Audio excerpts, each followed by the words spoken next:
What's going on, everyone? Goddrifter here, and welcome back to another car racing live stream. This is live stream number 62, and for the most part, um,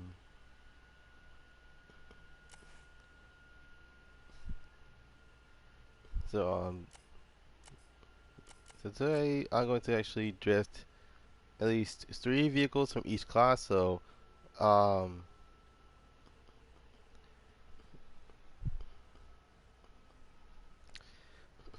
so yeah, basically for class one is alright. Let's get into class one. So the car is going to be drifting around first will have been the Panther M590s, the YZ210, as last but certainly not least, um, the Hachi Go, which is my um, drift competition car. But then again, I haven't gone to one of them because literally, I tried practicing. It's just not gonna work. So yeah, literally these three are going to vehicles I'll be driving for class one, class two. Class two is more diverse. Um, so it's going to be the Phoenix NX, um, the Black Fox, last but not least, um, the Imperator, which is a Mercedes 190E. So that's so literally I'm going with like diversity. So for class three, this is gonna be the one that's gonna be straight up like you already know I'm gonna be using. So the vehicles, so the car is gonna be using is the Sorrow, the Piranha X, and the um, Horizon GT4. Class 4, the Fujin SX, Falcon RZ, and the Acera M1. And that's certainly not least. Class 5, I'm going to be using the Spectre, the Loki 4M, and last but certainly not least, um, the Nomad GT. So literally, wait, no, actually, scratch that.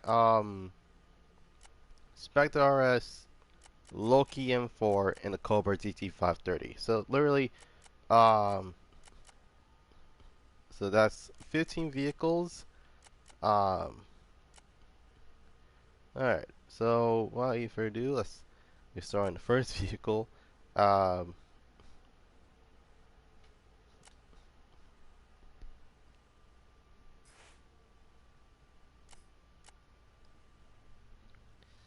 all right. It's time for me to actually create this lobby. To live. Boom, boom. C dot M dot. Alright, so the track I'm going to be directed today is obviously going to be Springstone. But this is going to be a twist. And that twist is that every class is going to have a different track. So literally, so Springstone, um, drifting is on, time attack is off, clipping points, collisions, and voting is on. Um,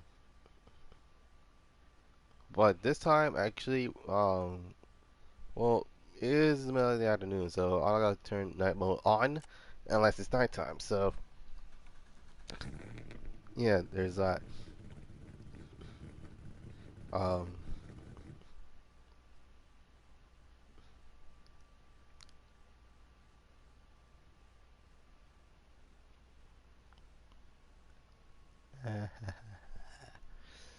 all right. Yeah.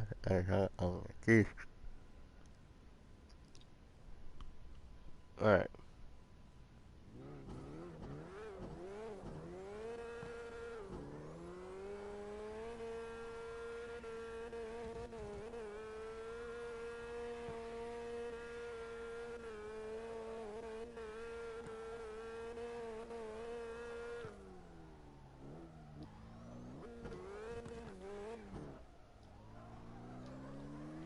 Keep in mind, this is my first time drifting a Miata like this.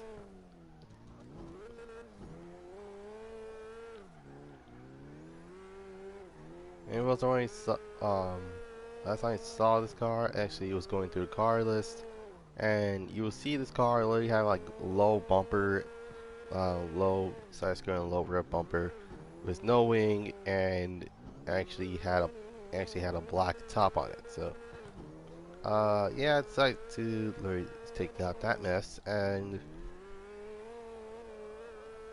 here it is.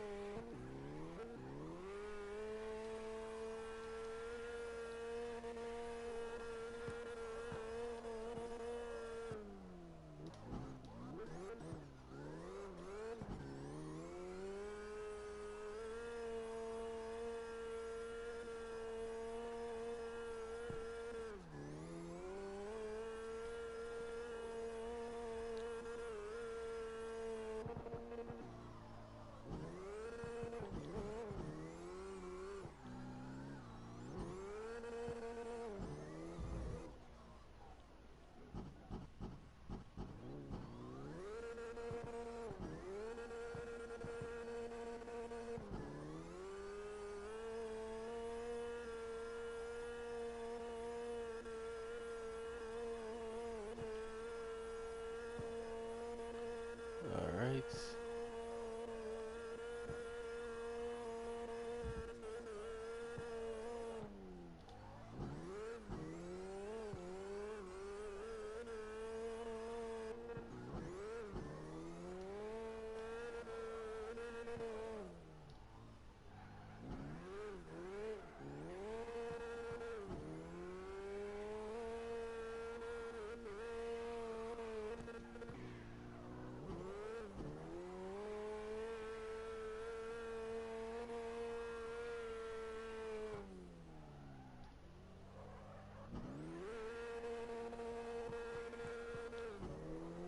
Okay, so far pretty good. And also keep in mind I'm using 100 adhesion, and along with that I have literally the lowest tire pressure on the car, which for most people that are quote unquote technical genius, usually it actually makes the car grip more. Which, out of curiosity, why be sliding all over the place if I have high tire pressure?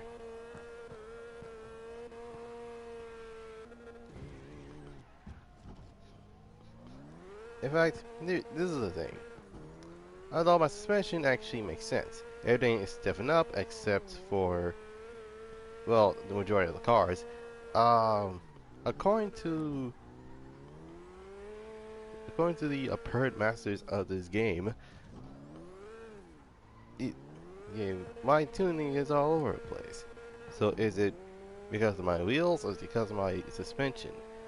And normally, when someone sees like a car bouncing all over the place, they're like, "Dude, fix that mess." Like, all right, stemming everything up. But when it comes to my wheels, and this is actually kind of okay, this is probably gonna be a recurring meme.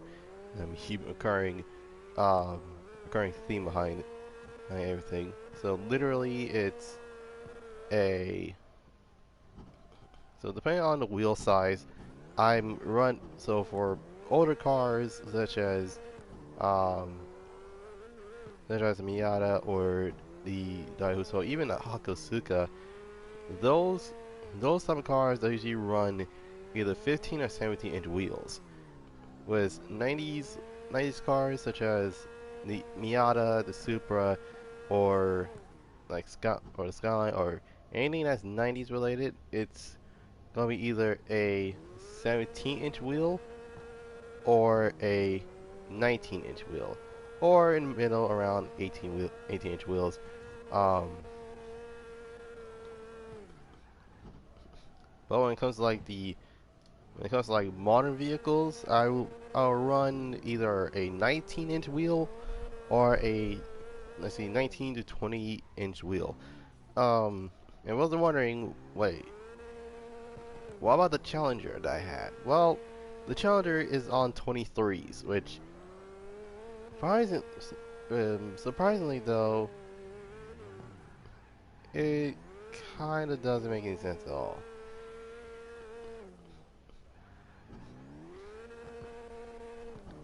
But then again, I actually made that car a show car, so that's basically what it is.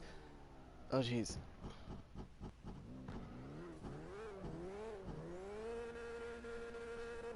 And it's actually gonna be quite obvious that my they'd be like, yo, why is there? In fact, the reason why I don't join competition, um, like just really D type of races, because of one thing only. You have to have your right stick enabled to actually look back to see if your um, if your is see if the chaser is catching up. But um, with my controller having stick drift, that's gonna be a problem because if I look back, because you never know, I may look back and my camera is freaking out for no reason.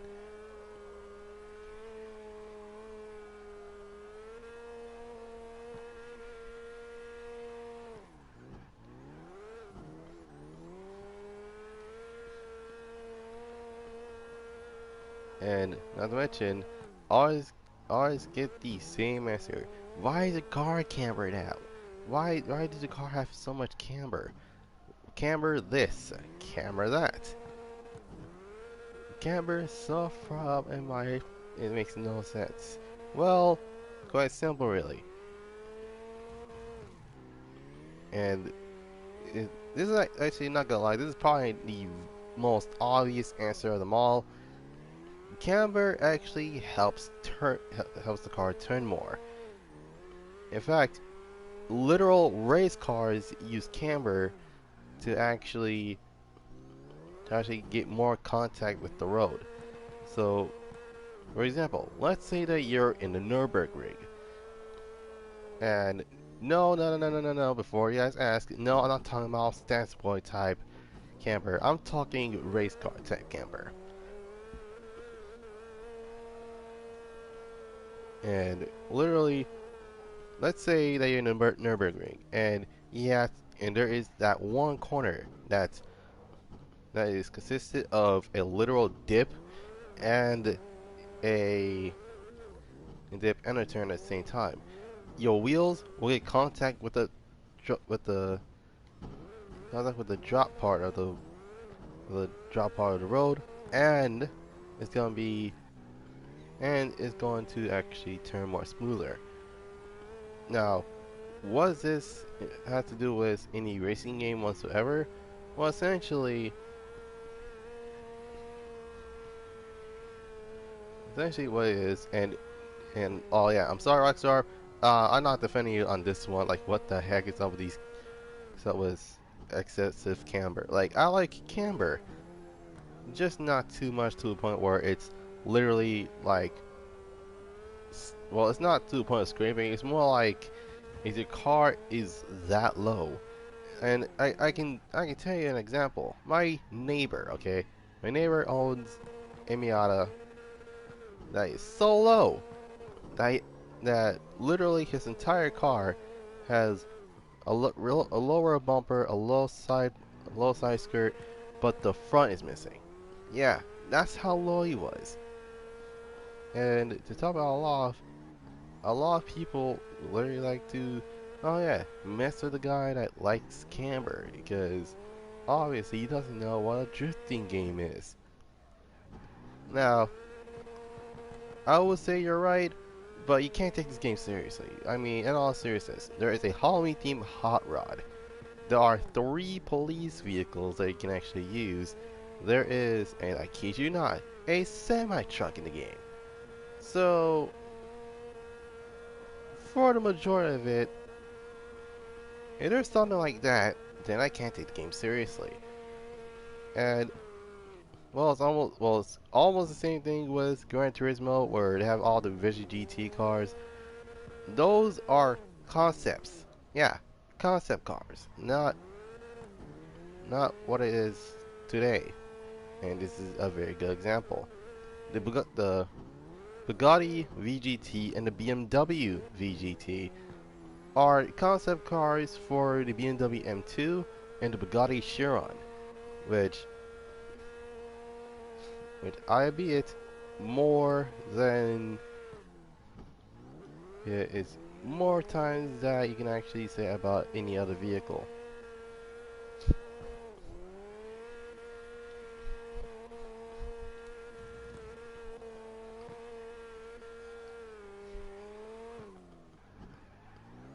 And heck, you can say that the LM55 GT is a literal, I kid you not, the same exact thing as the concept for the Mazda Furai, a four-rotor powered vehicle that actually burned down in the Top Gear episode. And only two of those cars were made, which these were pretty much yeah, they're very rare to say the least. Now, I like criticism. It actually helps me do better. But when it comes to these people being taking this game a little bit serious about this game, which I kid you not, it's actually good that you take drifting seriously. It's it's the fact that this game is literally an indie racing game, and many people never say that it's a indie racing game. And apologies to most YouTubers actually that has got no, listen, I'm not bleh. Okay, what I meant to say is I don't mind the YouTubers actually promoting this game a lot, but here's the thing. When it comes to games like this, a it's pretty much a one-sided argument. That they saying, oh man, they think, oh, this is probably the best racing game of all time. Forza, Need for Speed, and Gran Turismo can suck it. It's like, you do realize this is an indie racing game, which was wondering, wait, a indie racing game? Yeah, that's what it is. It's an indie racing game. In fact, this is actually one of those games where the actual developers are still pretty active to this day, but you have to keep in mind of one thing. One On one hand, they're focusing on Car X3, a upcoming racing game that actually, well, still an indie racing game, would have been pretty insane to say the least. But you also have to keep in mind that the same developers are still working on Car X Racing. So the majority of it is pretty I say it's pretty much a self-reflection on what most people wanted in this game. Um, but for the most part, it's not as bad as many people think it is. Um, and the reason why a lot of people buy this game is because unlike the AAA titles such as Need for Speed or Gran Turismo, you can actually have excessive amount of camber, up towards 23 degrees of camber, which, not gonna lie, that's a lot of camber. And most likely, why do we like camber so much? It's because for many people, it looks cool, and not to mention, it's also a thing in. Well, it's not just a thing, but it's more than likely a phase that a lot of people thought is gonna die out. Like literally, Stance Nation, Camber Gang, no, not Stance War. Stance War is actually a cool looking show. I actually want to go to someday. Like Stance Nation, Camber Gang, everything like that is pretty much like, man, Camber's gonna die out. When in actuality, it it's the opposite. It didn't die out. In fact, a lot of people got into stance wars because of people like that. Like it's pretty insane on what kind of vehicles you can actually get into stance wars. Like for example, let's say that you want to build a stance style GS300 with literally a turbocharged 2JZGE, which keep in mind that's an actually aspirated version of that car. But you never know what could possibly happen. Anyways, you put in like parts from HKS, put parts from Greddy, you put parts from KW, or you actually want to bag it, which you actually get airlift, airlift suspension, um, and you put on the piece wheels, and then boom, you got yourself a show car. That's basically what it is. Um, So yeah, the majority is actually it's pretty cool. Actually, it's kind of insane. It's kind of insane. Believe me, I know this for sure. And how do I know this? Is because all right.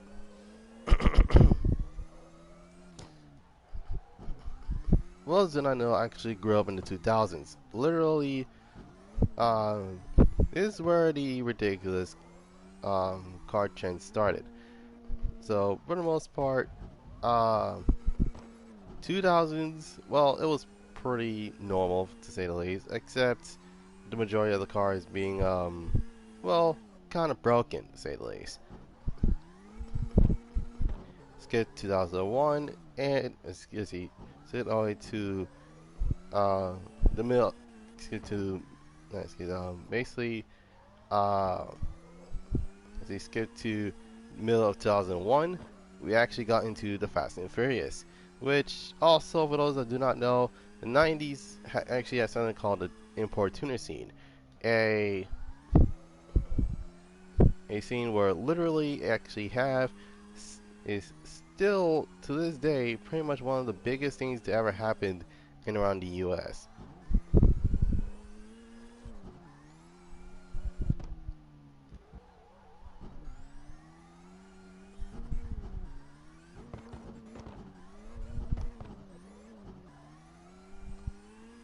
It's kind of the same thing with um, most of the stuff I known about, but then again, that's just me.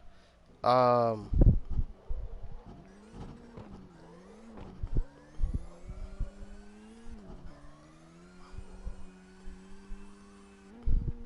I mean, then again, I would've been like, okay, what's the point of?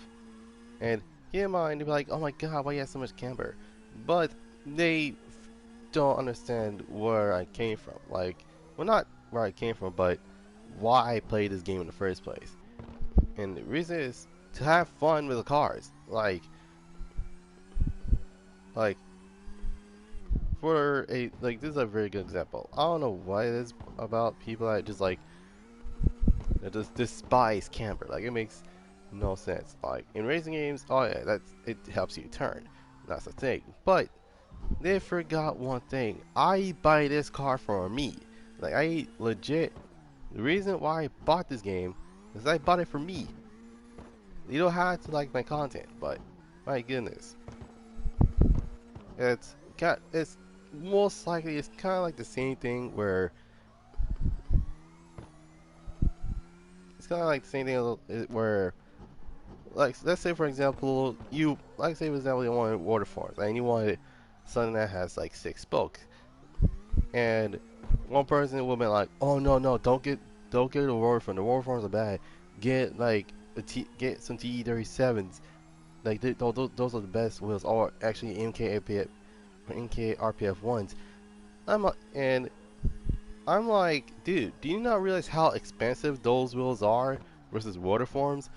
Like, I get it. Waterforms is like a show car-esque type of company, but you have to keep in mind that not all of us had enough money for TE37s.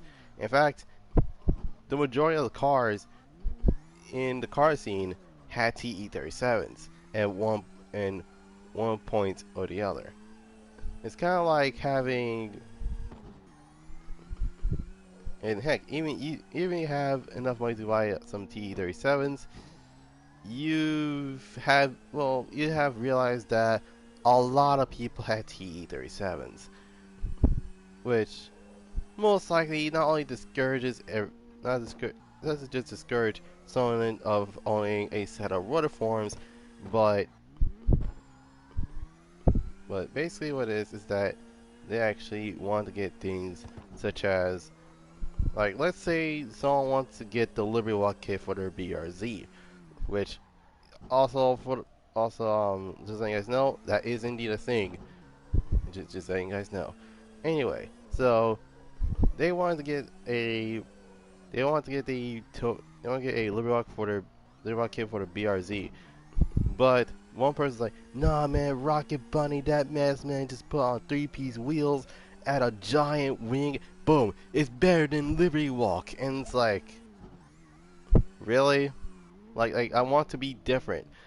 And this is actually the problem with, well, it's not a problem with this game specifically, but there is a problem that actually has plagued a lot of people being different from each other.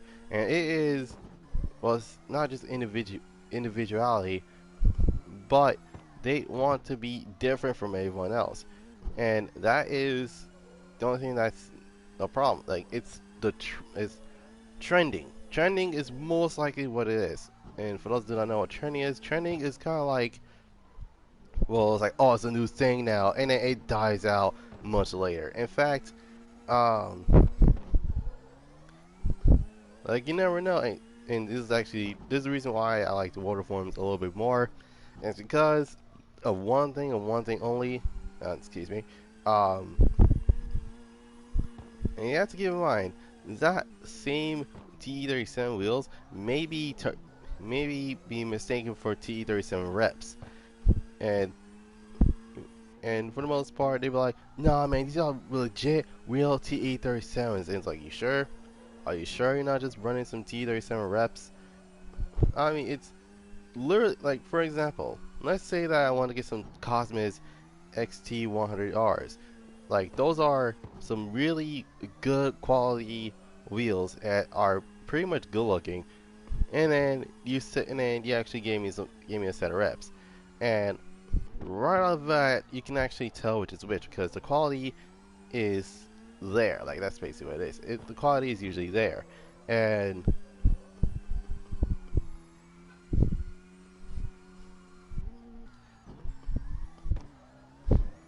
in fact, if you think about it, a lot of people spend more money on making a show car than is to make a race car. That's the biggest thing. It's like, okay, I finally got something that I wanted to do, and it's right here. So okay, that totally makes sense. But yeah, also for those that want going to watch, I'm actually gonna explain this on today's racing cliche, as well as um, the as well as a vehicle history, and last but certainly not least, we're going to get into today's in a nutshell. Well, actually, it's about to actually happen right now. So today's racing cliche, we have to take a look at the Dirty South, which, what else? Wait, no, scratch that mess. Um,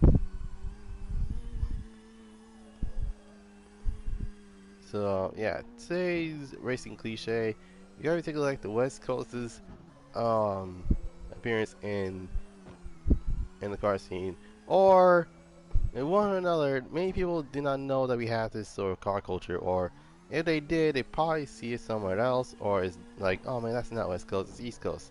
No, this is indeed West Coast, and we are today's racing cliche. You're gonna be taking a look at lowriders. Alright, so where the heck did the lowrider trend came from?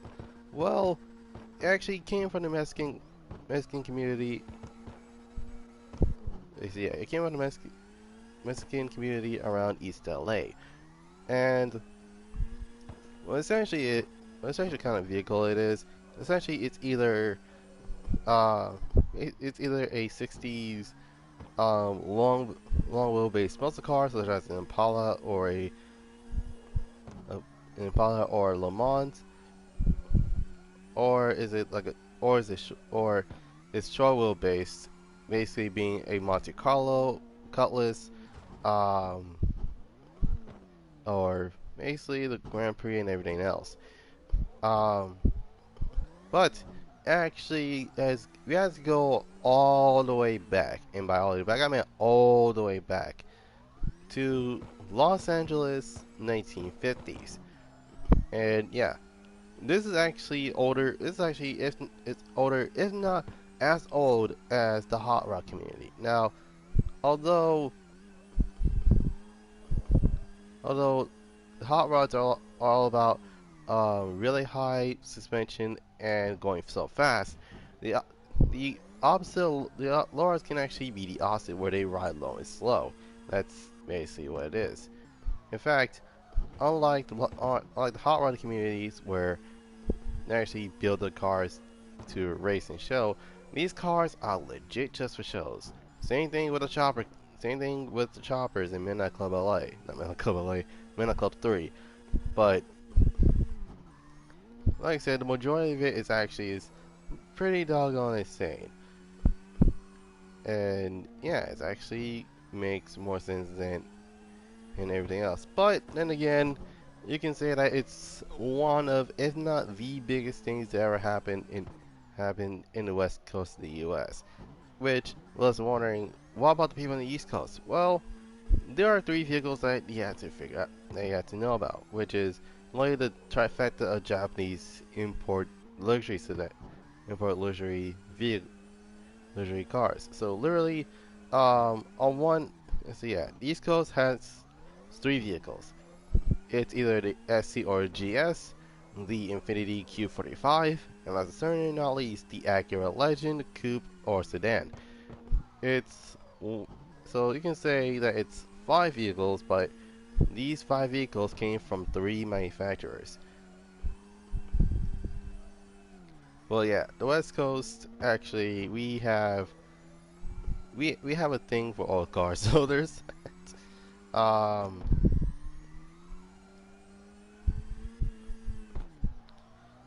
now what else is there? Around the same time, um I think it was around the 1970s is when literally they have a policy where have you can't have the car low to the chat. If your car is too low to the chat, if your car is lower than the chassis, then you gotta get the pole. Then you probably gonna have a ticket for actually having a lowered car, which that's where the hydraulics came from, and it's made it's made function. But unfortunately for most people, these type of unless you're like you know how hydraulics work, um, then you probably do not know that the hydraulics actually run on oil. Yeah, that's what it is. It actually runs on oil instead of the actual. And I was wondering, what about the air suspension that's on almost every single car? Well, that's air. That's basically what it is. That's air. Hydraulics on the other hand, that is straight up oil. Um, and one of the two things can happen. The it's either the car can actually combust in flames, or you run out of oil and you can't use the hydraulics, which you're stuck like that until you can actually get more hydraulic fuel. Which, keep in mind, that's hard to come by.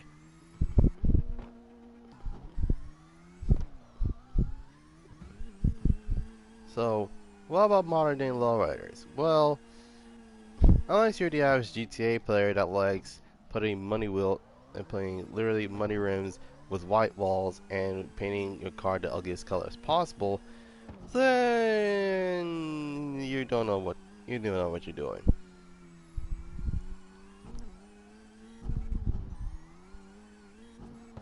In fact, I actually had a mini series which actually didn't last long, as something known as What Lowrider, and was wondering it is a show that actually in the done in the YouTube channel, um, done in the channel, and it didn't get that many views.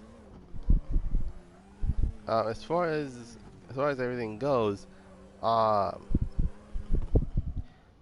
actually, now I thought about it, it actually is kind of interesting that many of the many of the car cultures actually started because of the lowriders. Now, take a saw for example. The elbows are reminiscent of the wired wheels that we gotten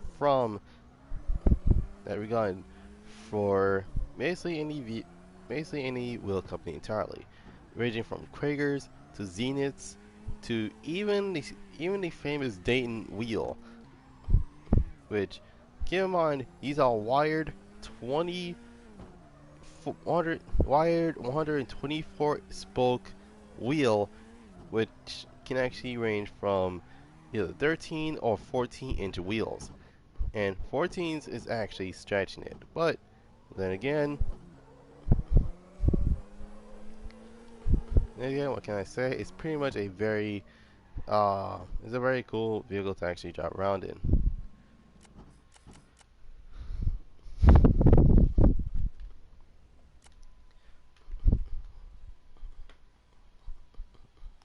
So, most likely, why? So, what was I wondering? Okay, what about the lowriders in video games? Lowriders are they're mostly a classified as classic muscle, but it can actually be the same thing as well everything else.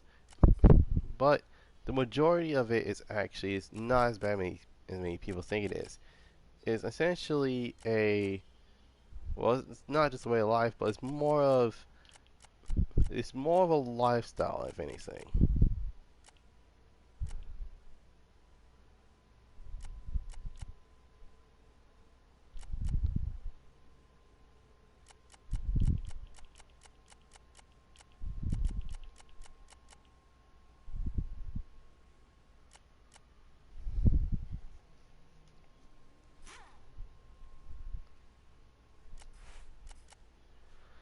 Um,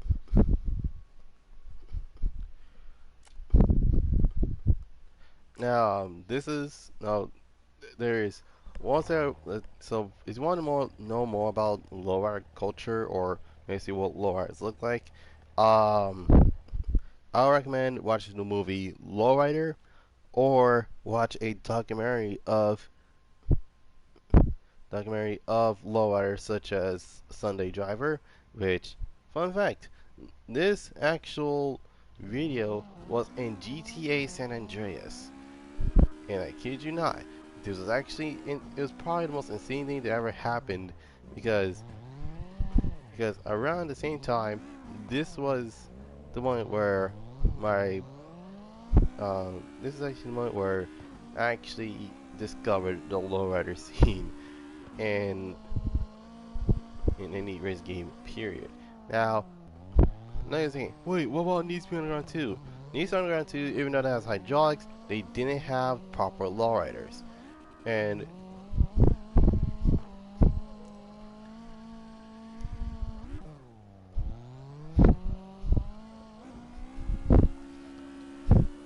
for those are wondering, wait, what cars are usually lowriders? Well, you have your typical, well, it's not typical, but it's kind of a full-on cliche. You have the 1964, let's see, the 64 Impalas, on the mid-late 60s Impalas, the early 70s Monte Carlos, um, late to early 80s Monte Carlos. And heck, you can even see many other vehicles such as um, mostly the G body cars, Um, there's also what's that called?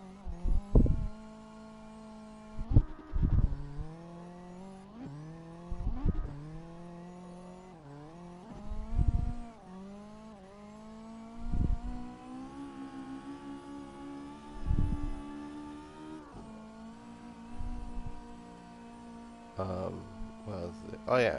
In fact, there. In fact, a lot. In fact, there are many other vehicles to the point where, like, you have to figure out what counts as lowrider and what does not count as a lowrider. One of the things for sure is that um,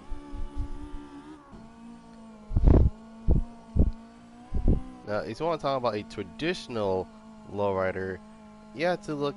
You have to look into either the 50s cars or the 60s cars, because those is because those vehicles were like the grandiose of lowriders. But then again, there's also cars from the 1940s and 1930s which actually have made to lowriders.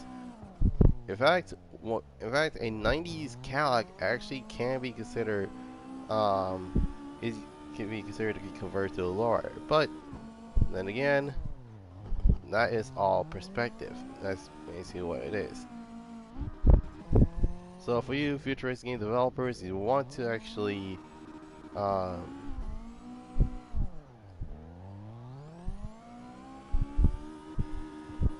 so for you racing game developers, if you want to actually what's that called? Um, shoot. Oh yeah. Um, oh, I forgot about the pros and cons. The pros about having a lowrider is that every lowrider is different from each other. They're pretty much never the same thing. Um, like that is a thing about that is a thing about lowriders. They usually have a certain aspect of yeah, they legit have a certain perspective on how you can actually turn one vehicle to another within a couple of weeks. In fact, for those that are wondering, okay, what about the pearl paint? The pearl paint is there's a thing about pearl paints. They're basically layered on top of each other. So literally, a normal paint job will take days. It would take, and I'm keeping not days for days on how many people can actually do that. Um, and we'll, and but for your average lowrider, these paints, and I kid you not, these paints took months, if not 6 months to a year. But my goodness.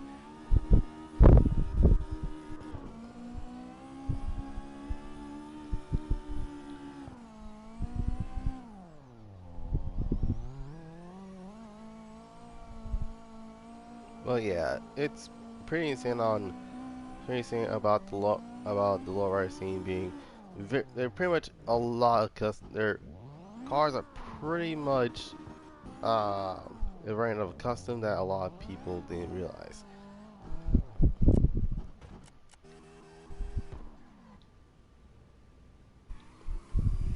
Huh? What the heck? Okay, that was weird. Okay, so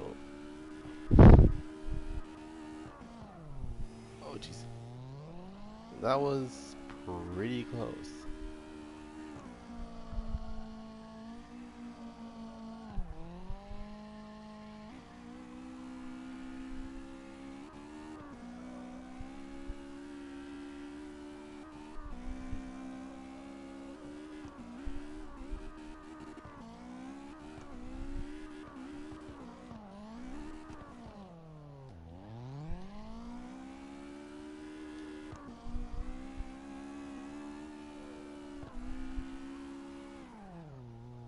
My good. What was I saying? Oh yeah. Um, now the cons is that Although a lowrider can actually be in a racing game, there are many problems for that. Um, First and foremost is how these cars function. Like for example, the Crew 2's Impala Lowrider Edition has a very special gimmick where um, and I kid you not, you can use the right stick. Yeah, your right stick um or well, I don't know what PC does to look around because um I normally don't play PC, but it actually can be one way or the other. Um and oh god, it's lagging. Hold on. Okay. I was like, why the heck is it?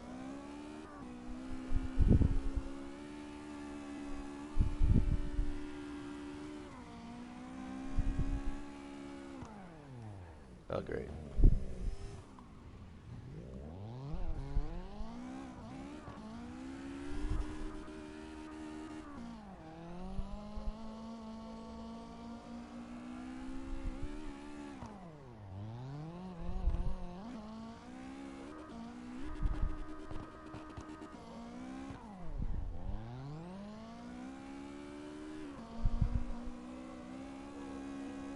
What in the world?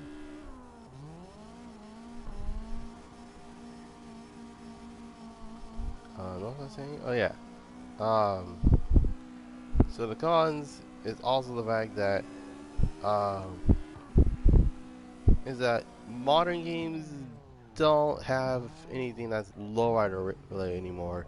Like the only game I know that has something that has lowriders in it was the Crew 2, and that's mainly because the Impala is actually a vehicle used to be in well in most lowriders. But the one thing that actually wouldn't make any sense though is the fact that it actually got a lot of stuff going on. So yeah, I think that's about it. Oh my god. For you racing game developers, if you want to actually add lowriders, um, don't just look up online, um, because literally a lot of people can actually get a definition on what a lowrider is pretty wrong.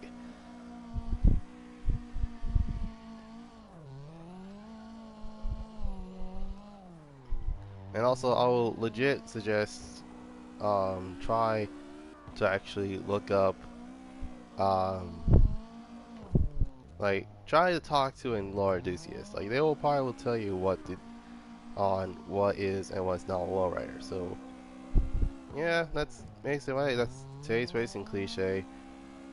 Um,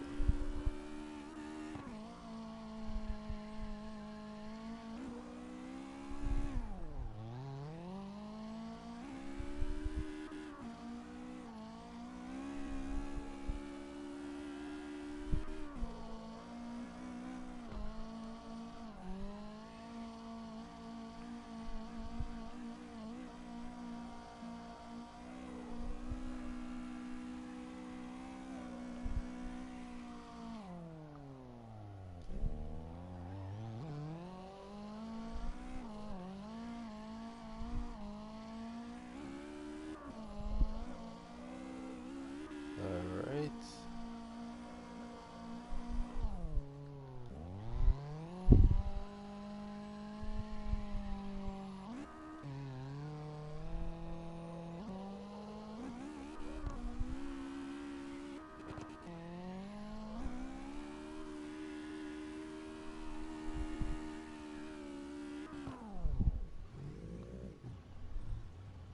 Well, great.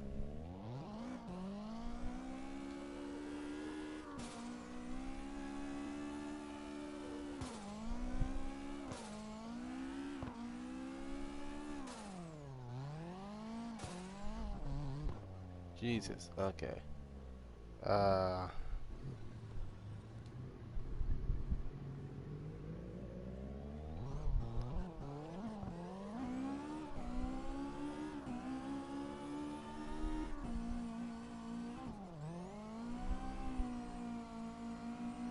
Jeez. Okay.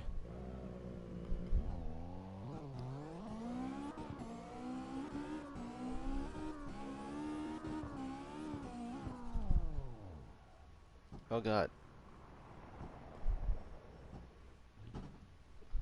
Well, shoot. This is. It's like. My God. It's like that Batmail video where. Oh my God. God.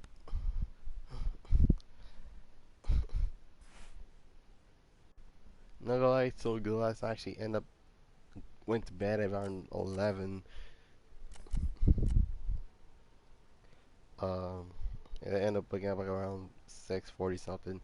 Um, all right. So that's it for class one. Time for class two. So, like I said, class two, I'm gonna be using 3 different vehicles as well. So the Phantom NX is gonna be first, and then the Fox Body, then the Imperator. All right. Hmm.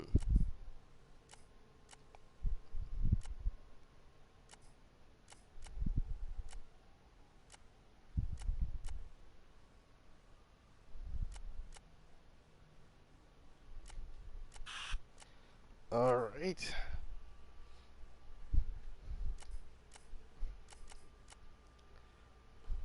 Um.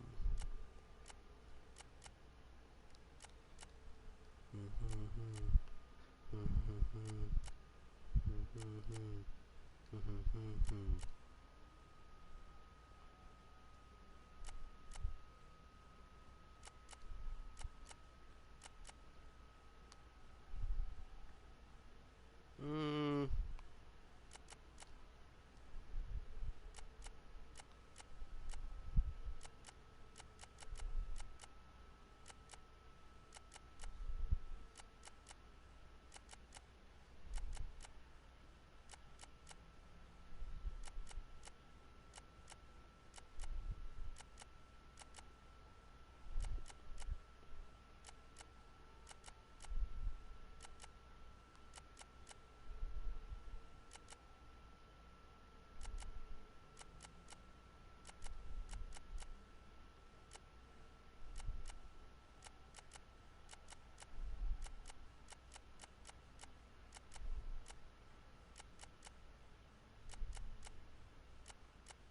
hmm. All right.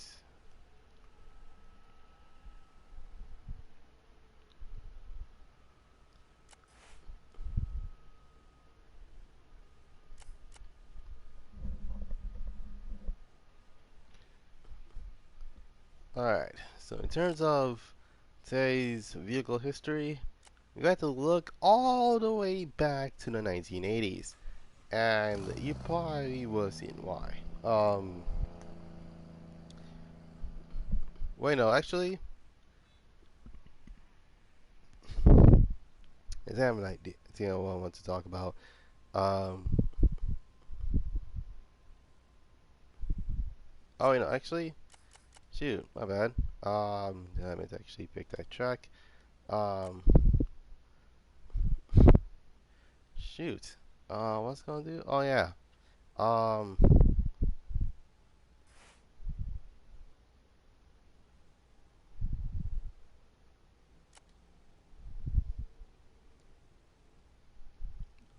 ah, I remember now. Um, in terms of what I want to actually do is, um,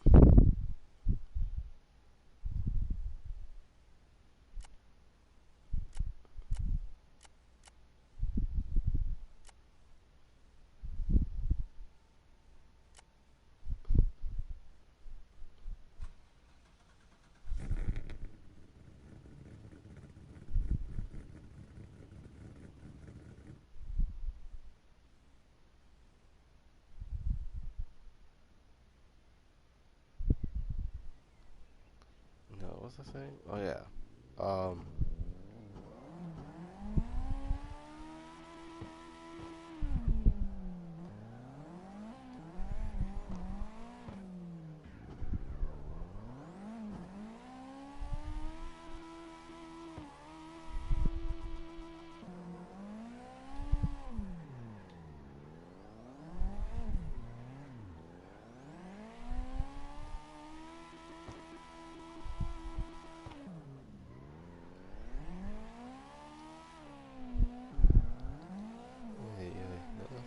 yeah. Um,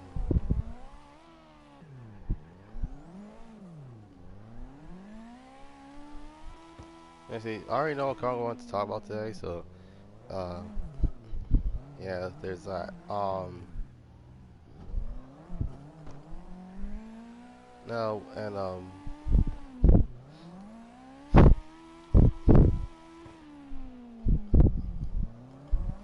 so for those who are wondering, how come I'm not streaming this game on Twitch? Well, it's quite simple, really, because I'm actually, if anything, for the most part, the reason why I don't stream this game on Twitch is because I like streaming this on YouTube. In fact, a lot of my stuff, no, not all my stuff, a lot of my live streams are usually done through YouTube. And the first time actually I've done a live stream on Twitch, it did not do so well. In fact, I'm pretty sure that if I remember correctly, I had no views on that. No views! And it's actually, it was full on, it's full on dog water for the most part. And I'm like, yeah, no, no. If I want to Twitch something on stream, it's probably because something popular is happening in GTA. So, yeah, that's basically it. So, yeah, I actually did not stream on Twitch until, like, at least, um, and I actually wanted to, and in fact, the reason why, the reason why I keep saying until, in case my YouTube doesn't work, is because this actually legit happened. Like, legit, YouTube was legit broken. As in, it was a very, very, stressful time. So,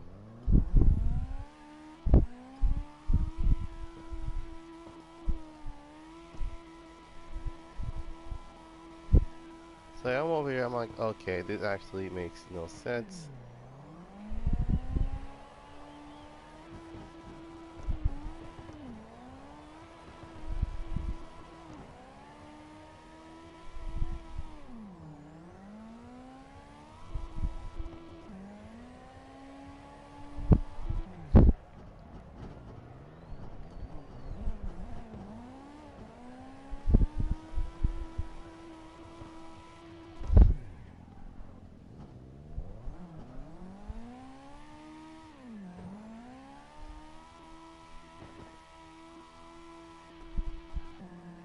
Hmm.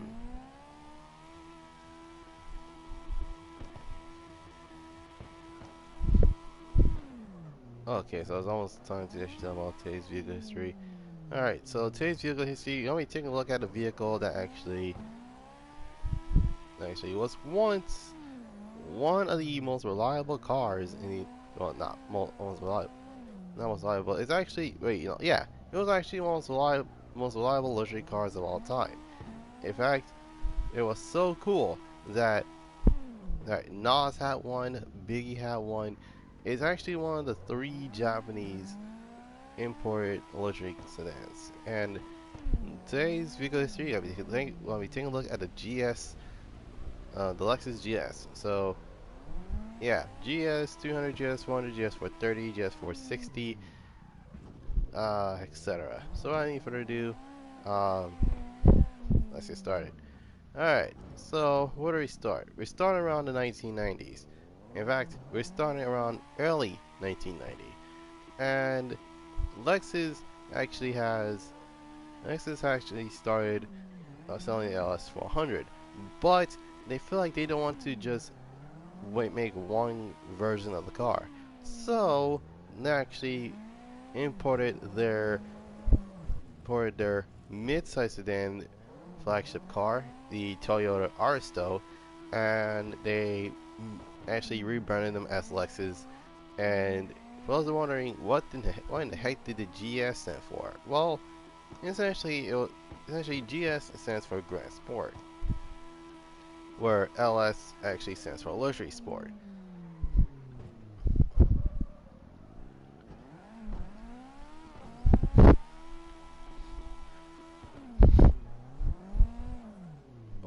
basically Grand Sedan. Wait, no, actually no. LS stands for Lexus Sedan. GS stands for Grand Sport or Grand Sedan, depending on who you ask. But SC actually stands for Sport Coupe. So yeah, that's basically it. The so the first generation actually came out around 1992 and actually had a facelift around 95 and actually ended around 90, around either 96 or 97, I can't remember. Um, but around 1998, Lexus actually wanted to release the second generation, which it actually has not been that long ever since they actually had a successful formula. We actually build a car that actually has either a 2JZ GE or a 1UZ FE. Two engines that are naturally aspirated, and a lot of these are well known. The 2JZ was in the Toyota Supra, but this version was naturally aspirated. Same thing with the 1UZ FE, which is the Lexus LS400 motor, and they put it into a sedan. But of all things that actually happens to the car, they actually have gotten a bit different. Instead of a sleek body as well as really cool headlights and taillights, they went with the dual headlight and dual taillight setup, which is reminiscent of the IS300, which came out a year after. So yeah, the majority of it is actually pretty cool to say the least. Um,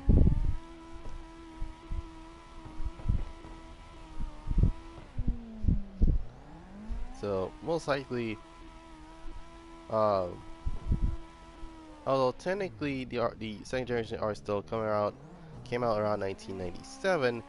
We didn't get the GS300 or the GS model of the Lexus until 1999, which thus the reason why we ended up getting the 99 instead of the 98, which would have been simple, but unfortunately the US actually had to make another rule. Like I know safety is one thing, but it's another thing to restricting manufacturers from actually having the cars imported into, like, not imported, but actually having a car actually sell in the U.S., which is something that a lot, and I mean a lot, of car enthusiasts would be like, what the heck? Why didn't we get this in the first place?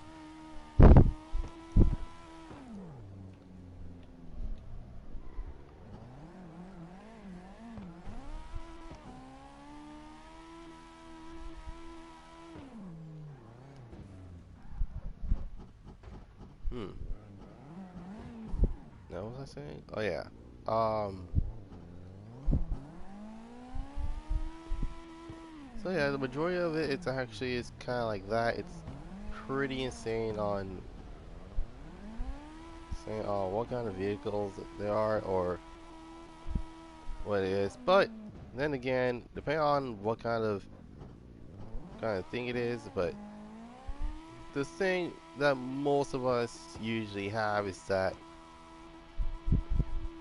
the GS300 is pretty much, and I kid you not, it is a victory and literally the four-door gentleman Supra. Yeah, that's what most people didn't realize, that it is essentially the same thing as a Supra, the same engine. It's rear-wheel drive,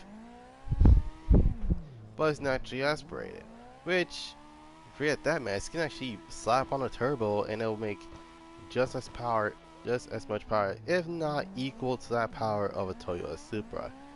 But there's a catch about that. Around the 1990s, they actually had something called a financial crisis, which unfortunately, due to the fact that literally the gas crisis that ended, the Japanese actually had a problem as well.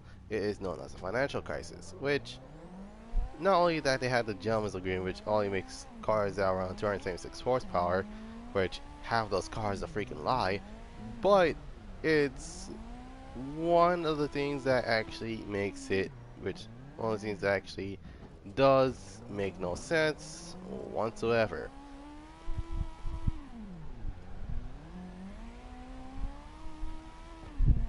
But yeah, it's pretty insane on what kind of things actually happened around that time. But all I know is that GS, the second generation GS300 actually came with 3 engines instead of 2. Um, One of these is the GS300, which has a 3-liter inline 6 that is naturally aspirated, aka the legendary 2JZ. Um, Up next are the GS400, which actually has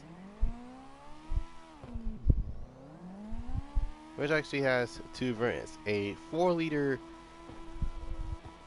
Actually, there are 2 versions of the GS that you might want to know about. There's the GS400, which actually has the 4-liter 1UZ FE, and then you got the GS430, which is a 4.3-liter 1UZ FE, which although three more liters aside, it's not that reliable. In fact, actually drove the price up because of the 3 extra liters. So, what do the average person do? Well, they get either GS300 or GS400, and they don't want, because of one thing for sure, no one doesn't want to buy a vehicle that actually has the same engine but only 3 liters, which actually drove up the price. In fact, the original the GS300 from the second generation almost cost as much as a fully loaded M3 at the time, which around that time it will be the E46. Now, what about the third generation? Well, this is where it gets interesting because although I didn't grow up with the first generation, I actually grew up with the second, third, fourth, and I think that's about it. I think that's the only one I know that's pretty much. I don't think there's a fifth generation for the car. So yeah, well, unless there is, then I'm pretty much missing out on it. Anyway, so so the third generation GS actually had more engine options than before, ranging from instead of a 3-liter inline 6, it's a 3-liter V6, which actually is pretty unreliable due to the fact that the reason that it was unreliable because of the carbon buildup that actually has in the car. Actually, it's kind of the same thing with how things actually turn out um, for the GS350, which that's when they started using the 3.5-liter V6. In fact, the 2000s were known for the amount of 3.5-liter V6s that actually was running around. Like, for example, you got the Ford Mustang, you got the Nissan 250Z, you got the Chevrolet Camaro, you got the GS350, the IS350. There's also, I might as well just call it the V6 generation because there were a lot of V6 cars around that time. Which actually, I don't mind a V6 as long as it sounds good. But if I hear anything that sounds ridiculously close to a 350Z, I'm pretty sure I'll be like, wait, unless that's a 3.5-liter V6, I'm pretty sure it's supposed to be a V8. Oh, and don't get me started on the amount of V8s that this car came with. So, what was I wondering? It came with a GS400, the GS430, as well as the GS460, which is a 4.6-liter V8, and it also came with a four. It also came in a hybrid. Yeah, I think that's what it is. I think it also came in a hybrid. I don't know what it is, but um, then again, I could be wrong. And yeah, that's basically it. Like it was even though yeah, it was pretty on par. It was pretty insane what kind of vehicle it is, and yeah, yeah, the variety of the variety engines actually has is ridiculous. Alright, so I actually had a facelift around 2009, and yeah, I wasn't. Keep in mind, I wasn't a big. I used to be not a big fan of the third generation because of literally, how literally, how spaced out the headlights were. Like it was like the GS from the second generation, but it was more sleeker and had more styling cue problems than I ever seen. So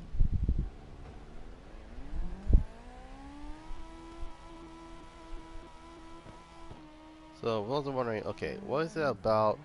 And so, well, like, what is the theme behind every GS? Well, every GS model vehicle had a 6-cylinder model and a 8-cylinder model, which that's where the fourth generation came in. Now, the fourth generation GS actually came with that. Actually, they took out the 3-liter and they actually had a 3.5-liter. But for those wondering, okay, what about the legit GS350? Well, it's not inline 6 nor V6. In fact, it's an inline 4. So I actually I went to the live stream and what the heck happened to your game? That's weird. Um,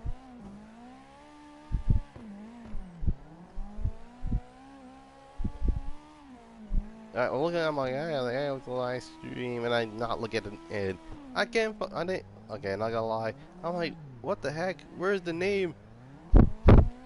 Where's the name? Like, what in the world? Ay, ay, ay.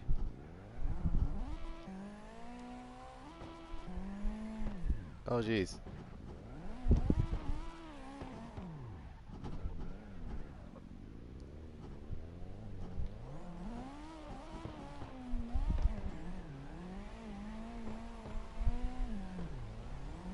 Shoot, no, what was I saying? Oh, yeah.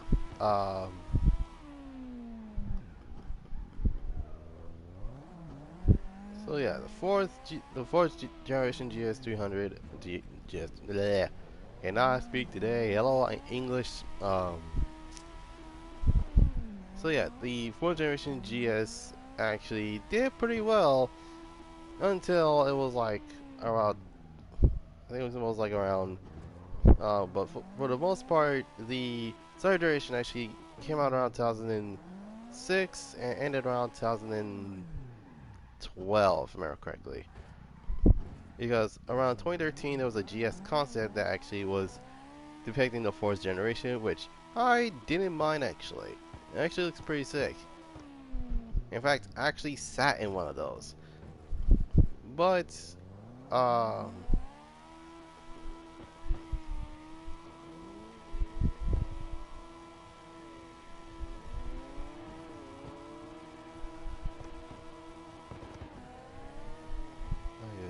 what was I saying? Oh yeah. Um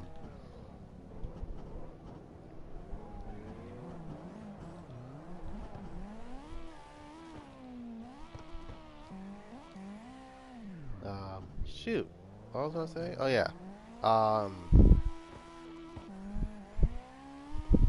well yeah, unlike the ISH, which actually make the age well until the third generation, which actually makes no sense whatsoever. Um, the fourth generation actually did make got a lot of sense. It actually came out around 2014, which is, I kid you not, the year I started high school. Let's get to you. Thanks, dude. What was I saying? Oh yeah. Um,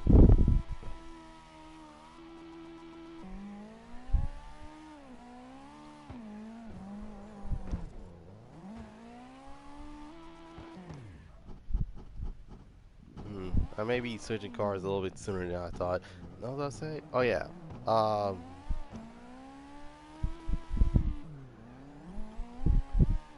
so yeah, the GS actually did pretty well. It actually came with less engines than the third generation, which, if I kid you not, the first generation came with 2 engines. second generation came in 3, the third generation came with 5, believe it or not, which is, wait no, actually, is, wait no, actually, it came in 6 engines. I completely forgot there was a 2.5 liter, which doesn't make any sense whatsoever. But yeah, the GS for the fourth generation actually came as at least, well, like either the second or third generation actually was more or less. It um actually came with two six-cylinder engines, and one of them, and another set came with two V8 engines. One of them still uses the 1UZFE. Well, actually, don't believe that's what it's called anymore, because literally it's the GS 400 and there's the GS 500, which is a 5-liter V8 that I would say will make more sense. It was a V8, but then again, at the same time, they got the LFA, which that would have made a lot less sense, because that's like that's kind of like the M5 moment of its life, which they legit stuffed a full-on V10 into the car, which I don't know why, but then again, that's only speculation. Um, what else is there? And not to mention, the car itself is pretty good looking. Actually, it has some aftermarket support. Um, but unfortunately, the GS actually got replaced with the GC, which, for those who do not know, that's like the not the uh, most recent Lexuses. So literally like the Lexus, um, Lexus GCF, and then there's the Lexus. Wait, no, actually, scratch that. The GC, I do was supposed to replace the IS, but then the IS came back, and it's an entirely different thing, which I do believe, if I remember correctly. Um, don't worry, the IS will be talked about um, in the 63rd episode, which, not gonna lie, it will probably wouldn't make any sense at all. But that's besides the point. Uh, it does beg the question: what would the fifth generation be like if it was going back to its roots? Well, I can tell you one thing: it would have been like the first to second generation of second generation of the vehicle, where they actually started with a, well, except it would have been literally the same thing with the third generation IS. Wait, no, second generation IS, my mistake. Because keep in mind that the engine would have been a V8, a V6, and an inline 6. So it would have been like 3 engine options.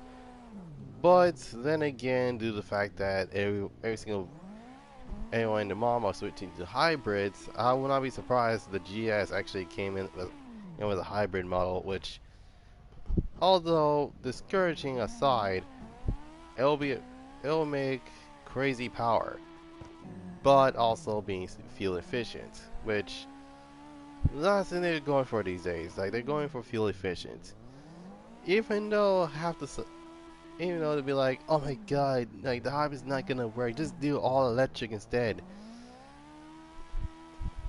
Yeah, that totally makes absolutely no sense.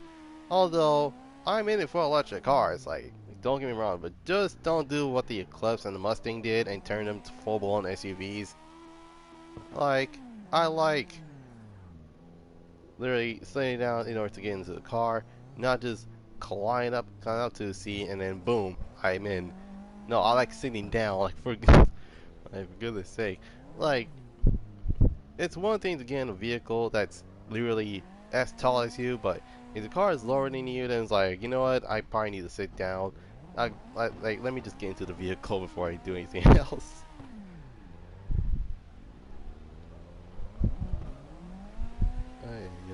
So, yeah, that's basically it for the vehicle history on the GS model. Um, the IS will be in the 63rd episode, which is usually happens on Monday. I know that for sure. Um,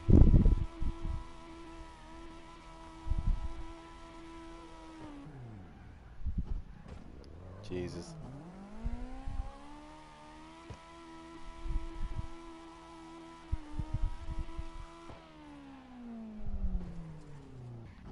Alright, I'm about to switch cars. I'll be right back. Wait, shoot. There we go.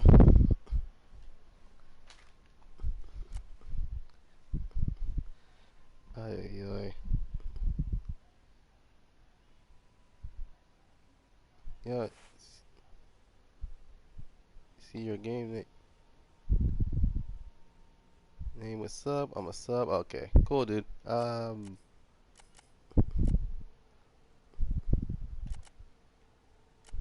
Wait, actually, yeah, I was meant to actually pick the Fox body.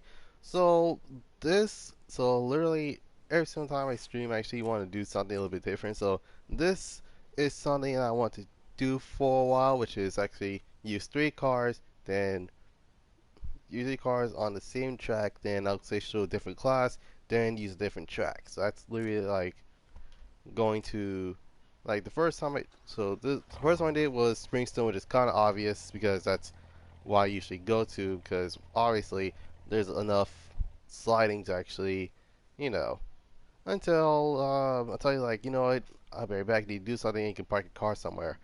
Um, but overall, it's the same thing with this street with this track specifically. I'm already on my second vehicle, and the third vehicle is going to be the Inferior or the Mercedes 190E. So yeah, it is that. It's been a while since I drifted the Fox body. I think the last time I drifted the Fox body, it was literally when it was freaking Mr. Chrome.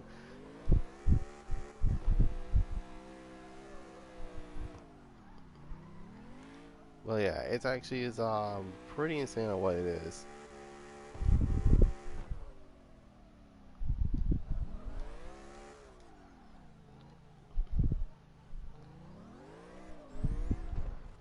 Oh jeez.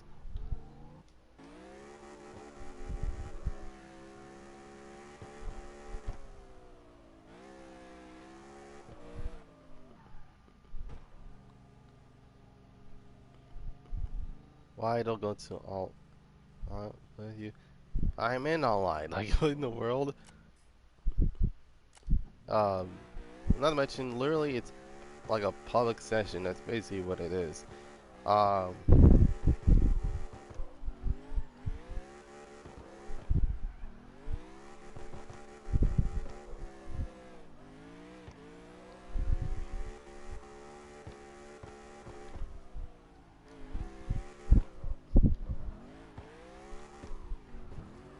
then again, I'm actually surprised that they actually modeled this after the concept car for the for the I don't know what to call this. Like it's supposed to be the Hoon Fox. I think that's what it's supposed to be called, but then again, it wasn't made because literally like oh yeah, because literally like Ford was like oh yeah, this is like our last year together, and yeah, it's like god dang, we wanted to see the Hoon Fox, but then again, we got the Hoonigan, not Hoonigan, the Hoonicorn.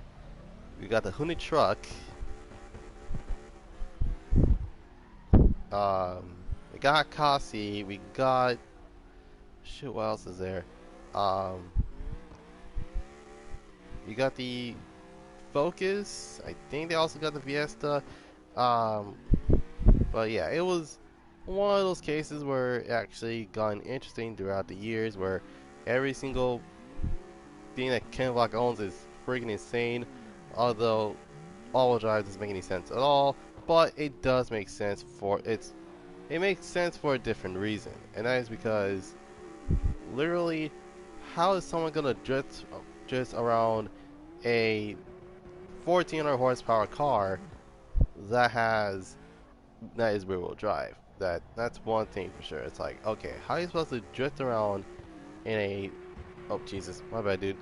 What did I say? Oh yeah. How in the world is someone gonna be drifting in a 15 or 1400 horsepower drift car that's rear-wheel drive? In fact, that's probably the reason why it's. In fact, yeah, that's probably the reason why it's very difficult to actually for most people to actually drift a car, and that is because, if anything, it's pretty much, well, it's not redundant. It's just that it's one of those cases where it actually has, um, what's that called? Like, it's one thing to actually have 400 horsepower with all-wheel drive, but if you can't control it, then it might as well have been a full-on straight line. Mo in fact, the majority of people that think like, oh, yeah, he should have drifted rear-wheel drive. Well, there's a reason why he picked all-wheel drive, because that's what he's used to. If you pick, if you think about it, if you pick rear-wheel drive, can you really control the car? And keep in mind, I'm not talking about the Unicorn V2 anymore. I'm talking about the first Unicorn. That's from, that is literally supercharged 800 horse. Jesus, my bad. Supercharged 800 horsepower. Well, 845 horsepower. And yeah, will it be easy to actually control it though? Like that would have been like a. Actually, that's a pretty good question. Like, would anyone control a 800 horsepower Mustang that's rear-wheel drive? Because I'm pretty sure, due to the amount of torque it has, is the reason why it's all-wheel drive. Ay, ay.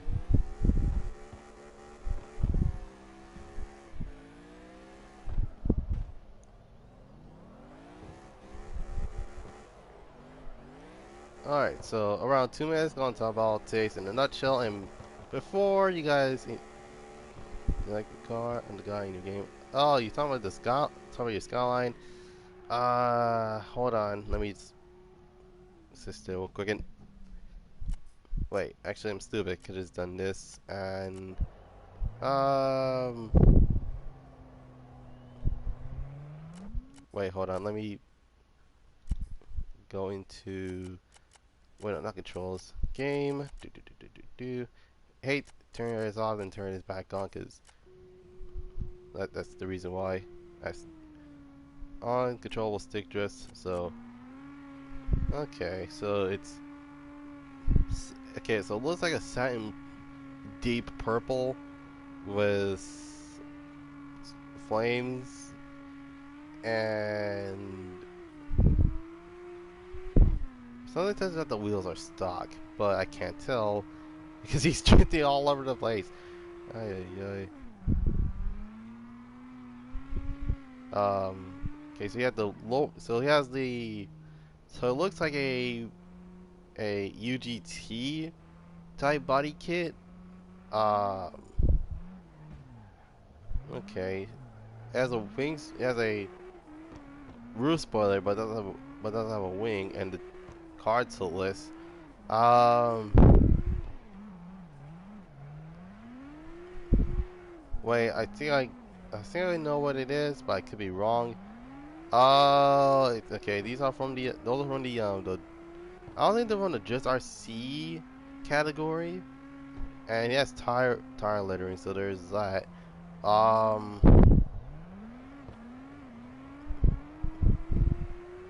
I mean, I almost liked the car. It was until I saw the yellow flames that actually just threw me off. Cause it's like, okay, you have a deep purple-esque type of color. You have a 5-split wheels, which looks interesting. You have the tire enemy tire riding. You have a in the card sold list. That's one thing for sure. Um, and then there's um, but you actually kept the um, but you actually kept the headlights and taillights stock. So um, for the majority of it, I was about to give you like a 9 out of 10 until I saw the flame, but actually, It's not that bad. Like, you can actually just change it, which I don't mind at all. As far as in GTF, I know it's a Skyline. It's an R34 GTR. Um, I was given a hmm. You know what? I'm gonna give it a 7, just because it's a different car. But yeah, it's actually is an insane looking. Well, it's not insane looking, but it's actually cleaned up less. You do realize I'm still realize that the reason why I'm because I'm actually spectating. That's the reason why. Um. Anyways, that's the room name. What the heck is this? It's like, what in the world? Hey, what? Why is with people with no names these days? Like, what the heck? Hey,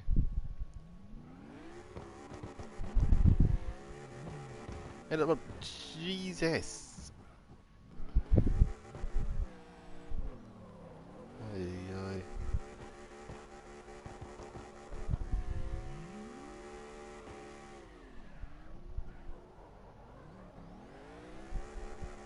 Well, see, this is the reason why I don't want to put um.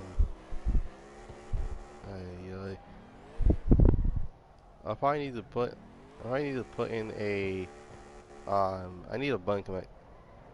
Good card to buy and tune. Ay. I don't know why people ask that these days. Where it's like, what's a good car to tune?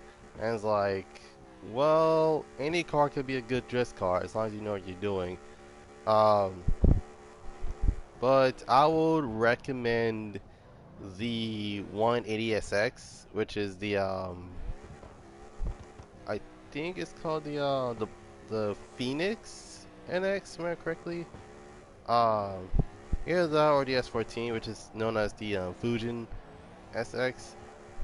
Um, but yeah, pretty much an S chassis would have been pretty good. So literally, like the Wellington, the Wellington, the Phoenix, the Fusion, and or the Spectre RS. Um, Literally those four. But if S chassis is not your forte, then the Chaser would have been good. What's the Super's name? That'll be the Wanderer L30. Um,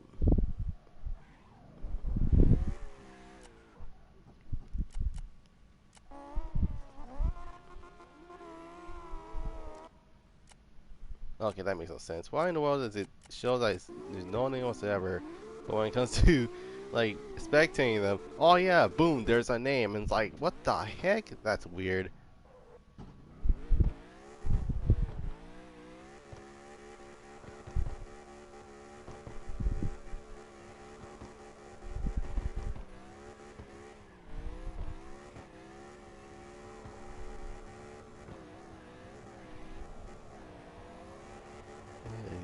What was I saying? Oh yeah. Um. Oh shit! About today's in a nutshell. Um. So basically I'm almost done with the games I didn't like. It's just one more. It's literally this is the final one, and that is Anarchy Rush Hour, a game that actually came out around 2007, 2008, 2009. I don't know. When I first saw it in the as a as literally middle school Goddrifter, I was yeah, it was pretty insane how a game like this looks pretty cool. But there were signs of me like was actually questioning, like literally middle school me actually question about this game, and looks pretty interesting to say the least. But then the high school version of me, which he was legit just, and I kid you not, just turned 16 and has gotten 3 games, and I bought the 4th game.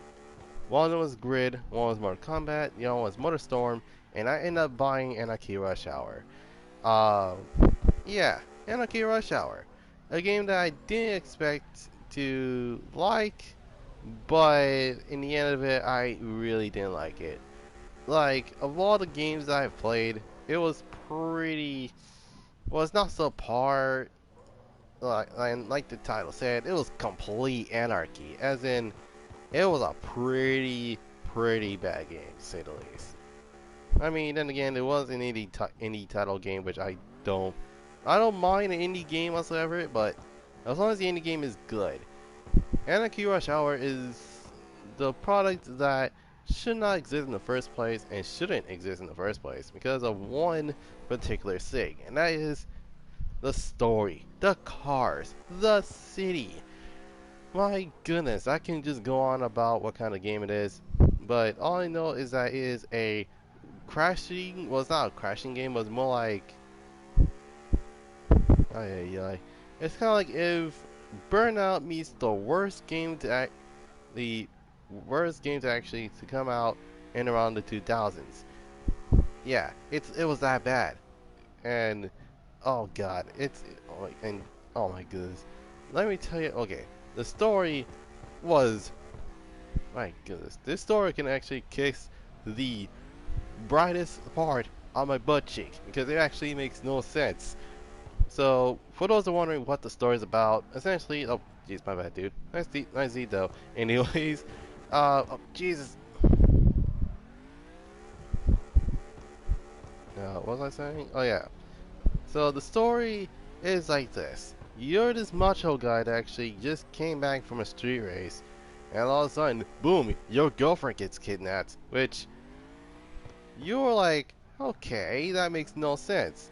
Like, who are these people? Why are they kidnapping my girlfriend, which I don't know how many years we've been dating, but my goodness, why? Why in the world are they gonna take her? But then again, spoilers, I've not played this game. Oh, I might as well spoil it so that way it'd be like, oh, okay, that totally makes sense. Turns out that his girlfriend wasn't really kidnapped. It was her twin sister that trying to make it look like her and being kidnapped. It's like, what?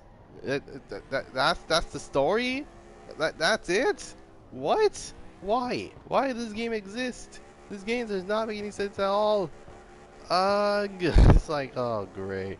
It's like, is he okay? It's like, oh, he's having a mental breakdown about this game that he played when he was a teenager. It's like, for real? It's like, yep. Okay.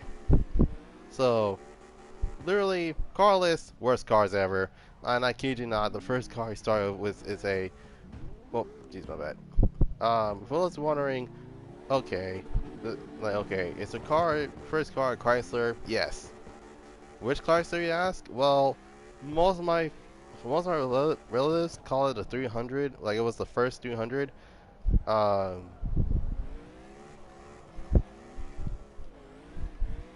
it's actually the, okay, for those wondering that, and please tell me I heard this car. You guys remember the shoot, what was that called? The Dodge Stratum? Yeah. No, wait, not Stratum. The Stratus. That's my correct. If that's what it's called, the Stratus.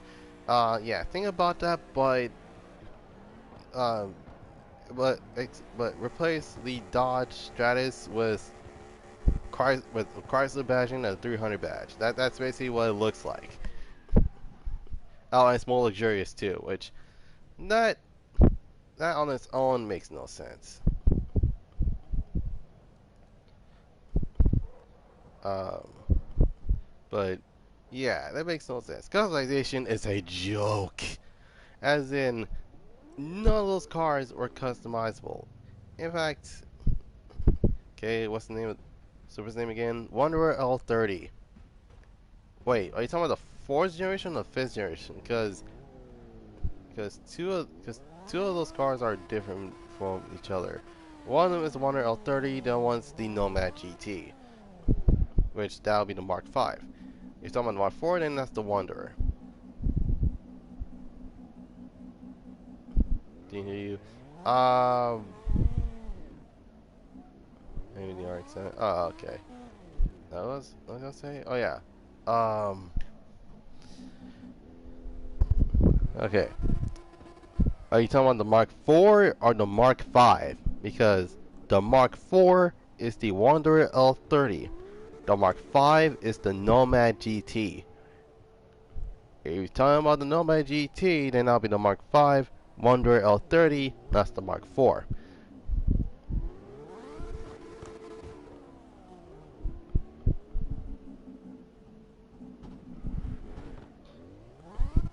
All of them? Ay, ay, ay. Okay.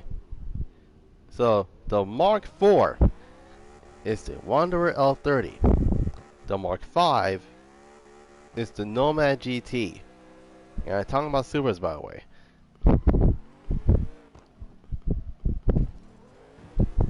But literally, both of them are almost like $1,000,000, which that's a lot of money for it's not as much as a Super. I mean, Mark 4 makes kind of sense, like it's very expensive, but Mark 5?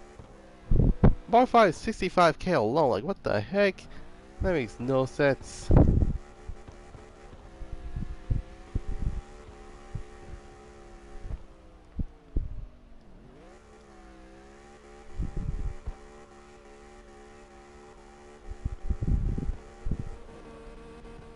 Oh, I can tell you watched Family Guy. Like, what in the world? Ay, ay, ay.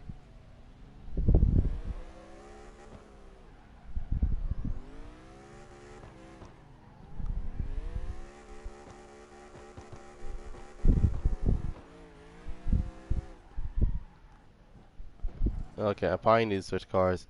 Um, Wait.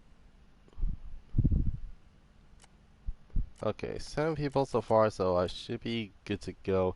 Um, I'll try to see if I can actually find it by the time I can actually get back from changing cars.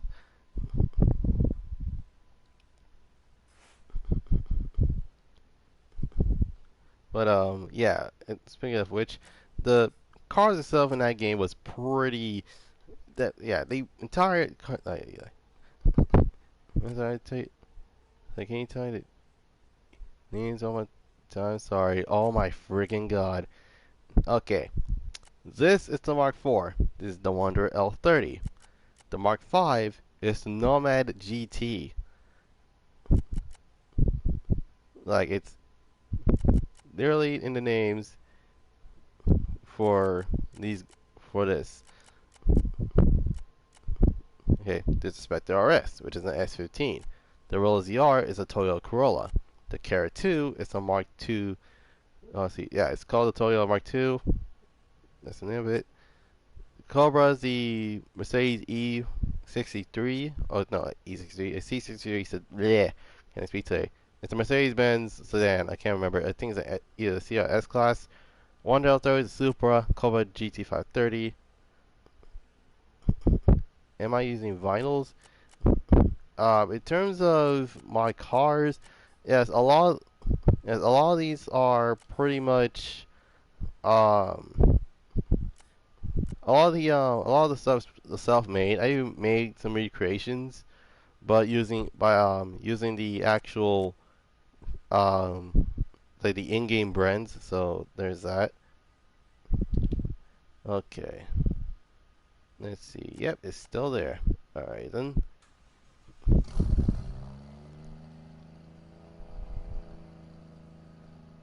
Some of your good cars. Okay, I don't know if you're a noob or anything, but my goodness, that's too much.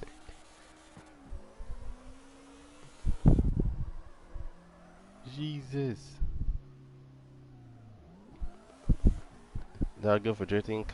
I knew it! I knew it! I'm like, something is sus about this. I was like, wait a minute. It's like, you're not new, are you? It's like, oh, wait a minute. It's like, not good for drifting. I'm kind of new to this game. I was like, I knew it! Like, not really, but kind of. Oh my god.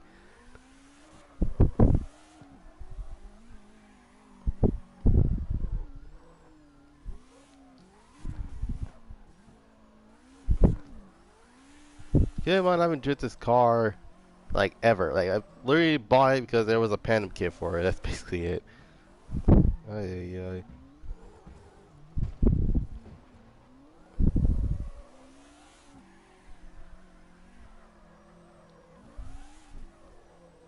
Oh my god, the car is so freaking slow.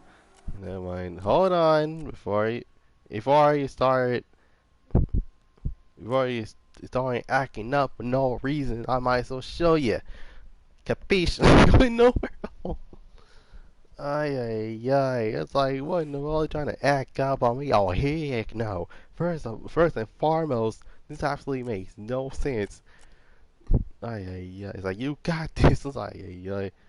Alright, so if you want to start earning money, I would suggest going with the Hachiroku first, but you already own this car right off the bat, so there's that. Um, that's one of the cars. Um, but don't do what I did when I first got the game and buy a fourth Class 1 car. Like, I would suggest buying the Phoenix. The Phoenix is a good way to actually make money. Burner GM good or no? Burner GM is pretty good. Um, which that's what it is. It's a pretty good car to actually start out off. But if you're not into like four-door sedans, then I would suggest like one of the S chassis at least. Um, so for example, the 180SX, um, the Wellington, um, and heck, even. Alright, I'll let you tell me. Alright, RX-7. What in the world? Alright, give me a moment. So, Class 1, obviously, is the Hachiroku, as well as the Hachigo. They're basically the same vehicle, but the difference being is that one of them is the Coupe 11, one's the Sprint Torino, and you can actually, they're actually having, what's that called? You can swap out the front ends. So literally, for example, you can actually get the Hachiroku or the Hachigo. You can, they're basically either Torino 11s. They never tell us because they literally just like lead the same thing. Class 2 is quite obvious. It's a 180SX. Well, it's not quite obvious because no one knows it, but it's the Phoenix, um, the Mifune, which I don't believe anyone has drifted ever. Um, as well as Godzilla. But if you really want to make some money, I would suggest buying this car. Put it on. And I know it's kind of typical, but you get this car, you put it onto racing, get a racing tune for it, and show me my Wootend. On my E36. This car is okay. There is a problem with this car. It is completely bugged, and by bugged I mean this car apparently has a problem with its tuning. So that's the reason why I didn't never used it at all whatsoever. Um, but yeah, Pirates is also good. Um, but I would suggest to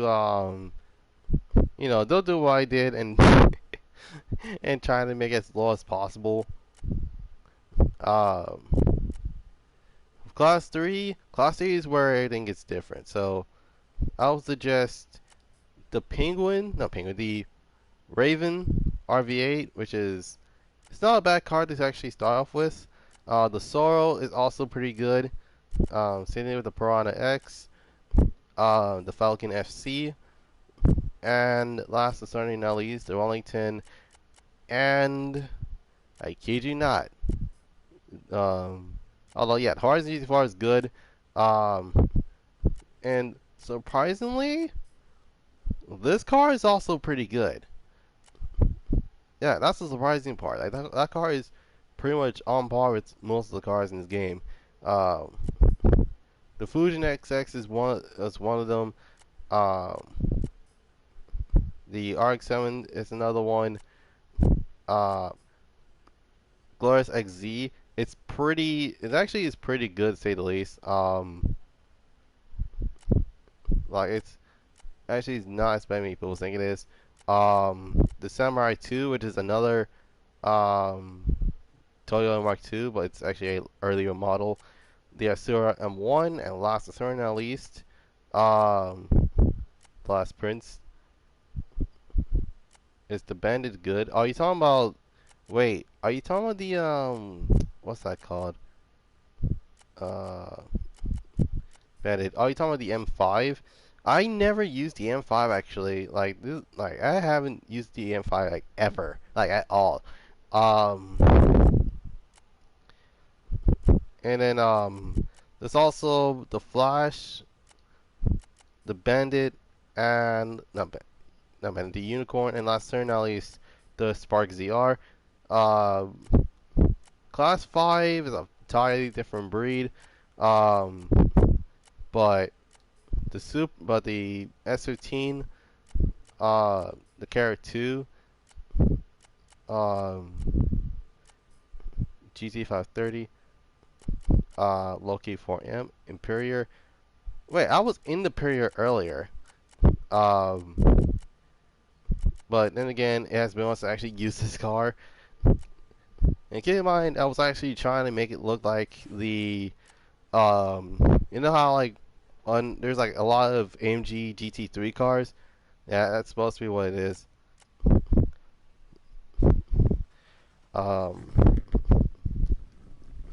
but then again, those are just my recommendations. Um,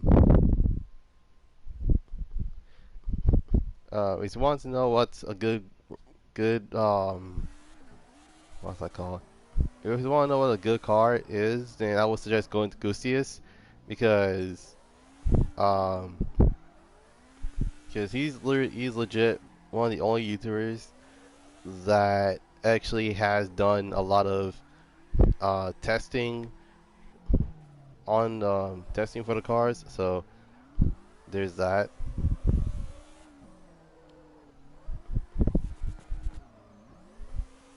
Shoot, I got off topic. God dang it. What else I'll say? Oh yeah. Um. So yeah, Anarchy Rush Hour. Overall game, I could just give. I'm giving it a full-on F. Like the game was like physics was trash, story was dumb, the college was a joke. It was pretty meh. In fact, there are no car upgrades like at all. Like I kid you not, there were no upgrades for the car. Like you have to buy a car and make sure that actually is the fastest thing of all time.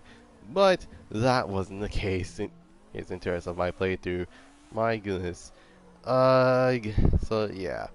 Carlos has a full-on F. There was like literally 8 to 10 cars in the game, which for in fact I was wondering around the same time which game actually has the most cars. That would be Gran Turismo 5. And that game has more than 8 cars. In fact, it actually had more than 100 cars to actually last us a lot longer. And if we're talking, yeah, I can speak say. And if we're talking free roaming games, oh yeah, take a look at Need for Speed on the cover. The game alone has 78 cars. That's a lot more than just 8 or 10 or 12. Actually, to be really honest, I don't know how many cars there are in a rush hour. All I know is that it's pretty subpar. It was meh. Anyways, the anyways, the races, they're okay, but they're not impressive to say the least. But yeah, oh, and not oh yeah, I didn't forget the soundtrack. The soundtrack was that's a full on. That's what I can think of. Like, what kind of music is this? I mean, it's a mixture of rock, hip hop, pop, rap, country. Yeah, it's there. It's just not my strong suit, to say the least. Um, well, yeah. Yeah, the game gets a full on F. Like, what the heck? Ugh. All right. So that's today's in a nutshell for the most part. I think for the next I think like number 63, I'm probably gonna talk about a game that I'm actually positive about because I'm tired of being negative and stuff. But yeah, it's cool to see a vehicle that it's cool to see a game that I actually tried that I may not like, but and again, um, then again, it actually depends on the person that actually played it. They probably actually did like a game like Anarchy Rush Hour, where it's just full on carnage and stuff.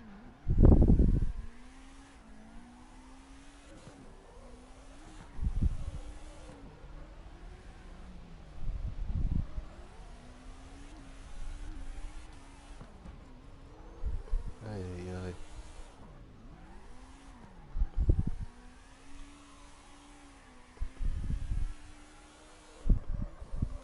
Alright, so it's probably the final car. Now I'm about to switch tracks. I'm gonna switch to a different class.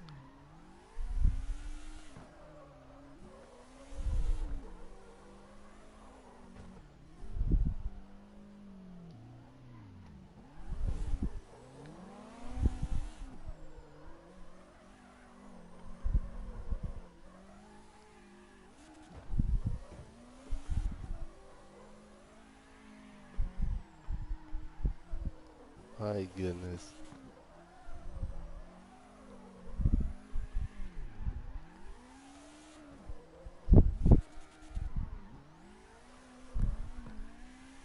And also, for those who are wondering, okay, have I played the update yet? No, I have not played the update because, for the most part, I'm not on PC. I'm on PS4, and even if I end up getting a PC, I'm not gonna spend another extra couple of bucks on the same game that I got for the PS4. Although you get early access to the beta and stuff, uh, yeah, for the most part, it's literally just that. It's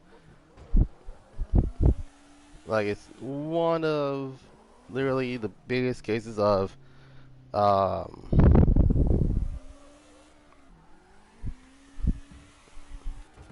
but it's kind of like they.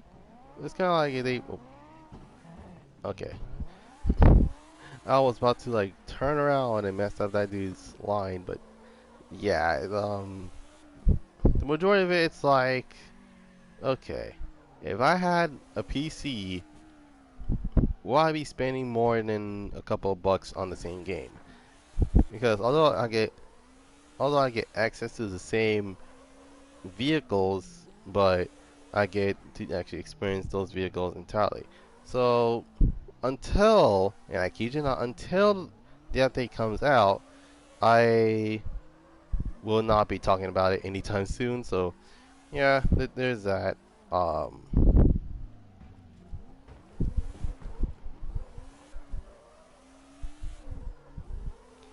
all right.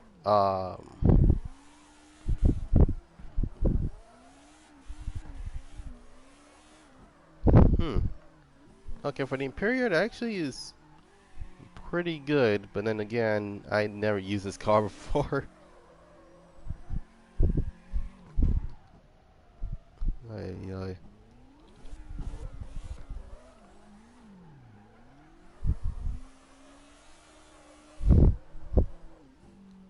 Jesus. Okay.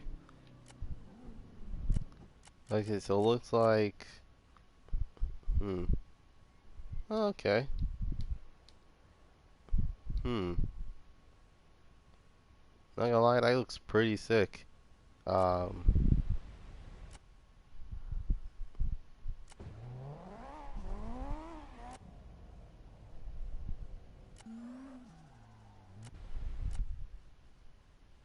Hmm. Crap, I'm in the middle of the road. What in the world?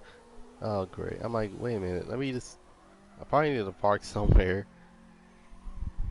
Someone that's literally not in the way.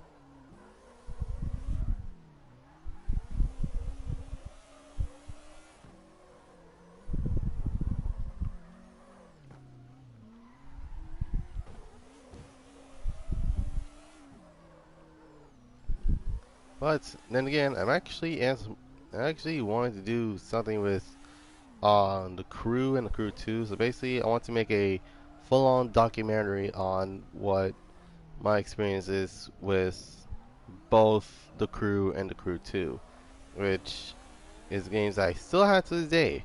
Um, I think the only difference between those two is literally just like the story as well as the style of the game. Um,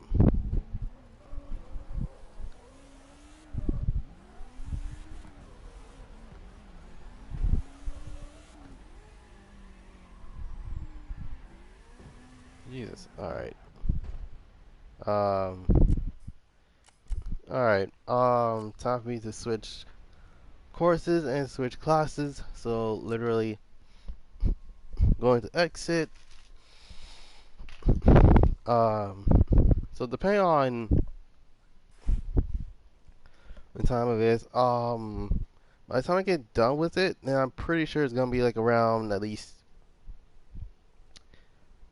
I'd say it'll be like around 4 hours, which is probably gonna be like the longest stream I ever gonna be doing the entire, excuse me, the entirety of my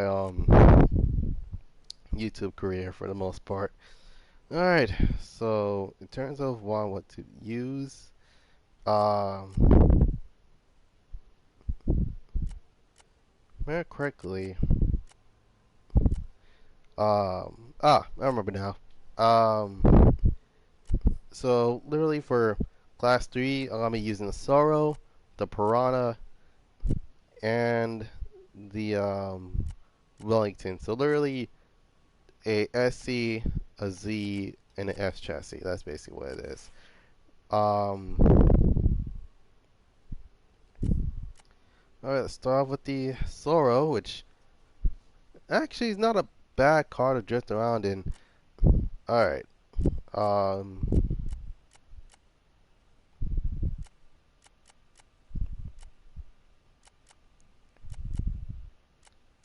you know what? East Toge, because why not?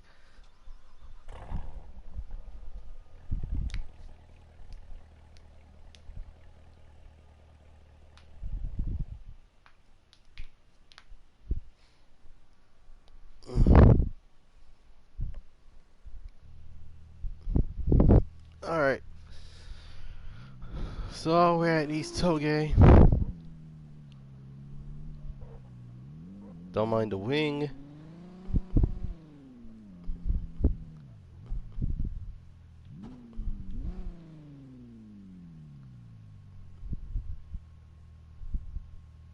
Okay, let me just. Oh my goodness. Yeah, that mess needs to be turned off. Hold on. Disabled.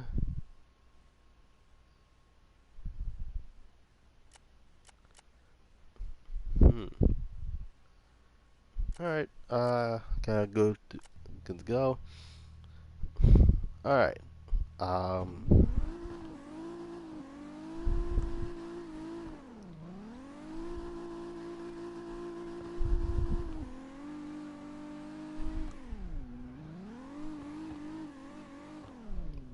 My goodness.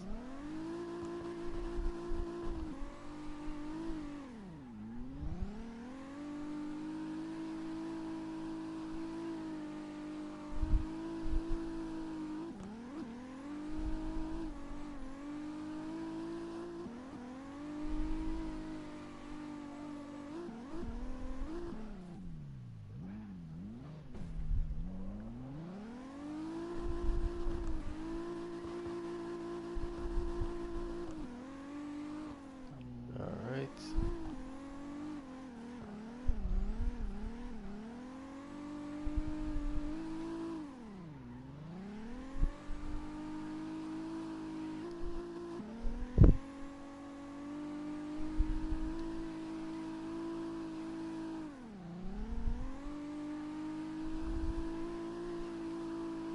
Alright. Oh. Oh, no, no, no, no. Okay, I'm good. Oh, no, no, no, no, no, no, no, no. Okay, I'm good. What's the room name? Same thing, but, except it's gonna be in Kami Road. Not Kami Road. It's gonna be in East Toge instead of Kami Road, so, yeah, there's that.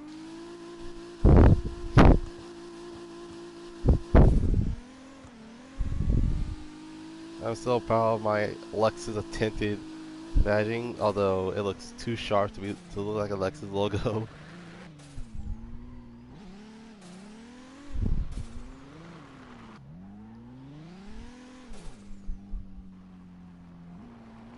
why I don't do drag? It's because I don't have any drag cars. That's, well, that and the game is so desynced that a lot of people, sometimes they accused of someone or the other to be like doing a false start. And not to mention, I'm only good with suspension tuning, not like gearing tuning. So literally for the most part, well, actually TLDR, the reason I don't do drag races because this is a drifting based game. Like that's what it is. Like I don't like, although it will make sense for me to do drag racing every now and then, but then again, if the game is drift focused, it's drift focused. Like it's pretty much like it's kind of like when someone's saying, "Oh yeah, why don't you get the SC300 instead of the SC400?" And the reason being, they may not have, although it's cheaper, but they don't want to. They don't want to actually have their car compared to a Toyota Supra. Like they want to at least have something that's more reliable and can actually be bulletproof. Not to mention, if they want a V8, they want a V8. If they want an inline six, they want an inline six. In fact, that's like asking me, like, why do I like Need for Speed so much? And reason being, because that's the thing I grew up with. Like that's, like that, along with Burnout, Juiced, Grid, and heck, even the Hot Wheels games I actually grew up with. Specifically Velocity X, but let's see, Velocity X and Hot Wheels beat that, which one of the games is one of the only games that are pretty up par, which actually I'm still interested in the new Hot Wheels game that's about to come out soon, but yeah, that's basically what it is. But yeah, drag racing, not my cup of tea. Although, if I get a capture card, and that is if I get a capture card for older games such as or for the older systems such as on the PS2 or the PS3, or even if I've caught myself an Xbox 360 or Xbox One, I'm still like, wait, actually no, Xbox One have recording technology, so Xbox One is good. Xbox 360 on the other hand, I might actually consider, because there's one game that I actually wanted to play for a while, but it's only available on the Xbox, which was Import Tuna Challenge, and or its Japanese name known as Tokyo, or just Tokyo Battle X. That's basically what it is. It's essentially a Tokyo Extreme Racer type game, but the difference being is that the cars are strictly Japanese only, and yeah, I do believe that's about it. But then again, the closest thing I got to a Tokyo Extreme Racer or Import Tuna Challenge was Fastest Tokyo Drift game, and that game has drifting, so yeah, you can blame a lot of the drifting based off the games I played around the 2000s. So yeah, that's the reason why I don't do dragons. um,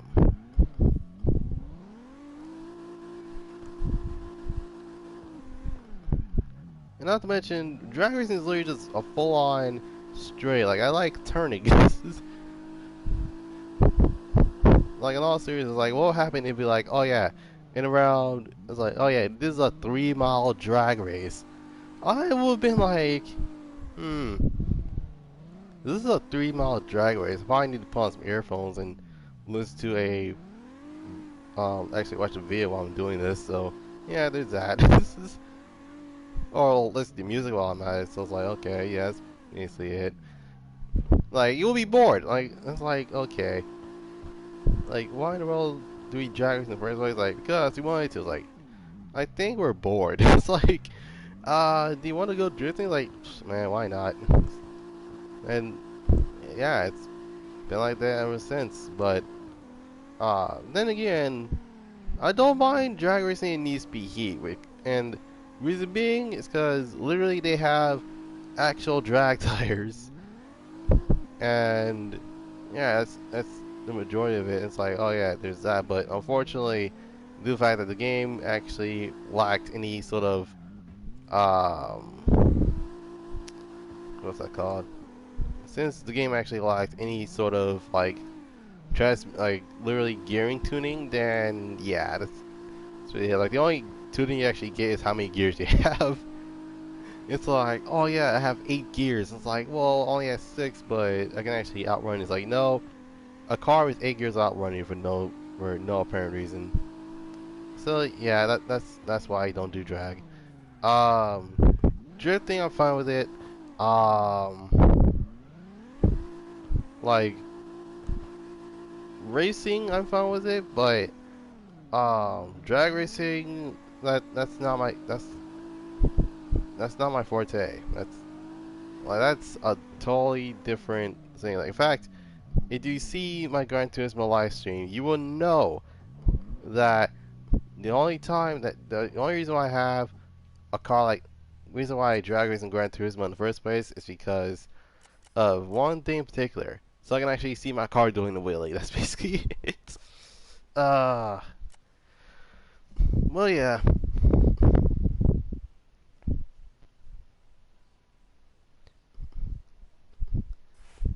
But then again, if a game actually has proper drag racing, I might as well play it. In fact, I play No Limits, which is no, not used to be No Limits. I'm talking like No Limits Racing, which is like a full-on drag racing game, and like they touch on everything on the vehicle, ranging from what type of boost you have to even as even as small as uh like look at how wide the tires are.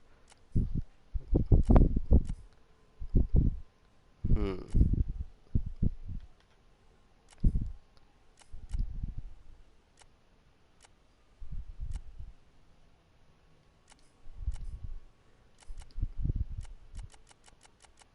All right.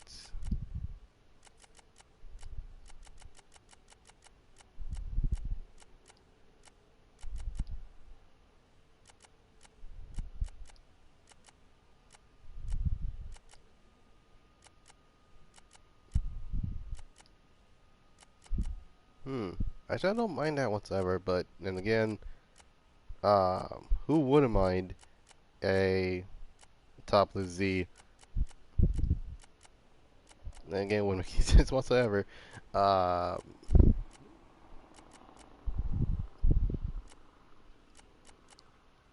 Okay, so these are the locks. All right.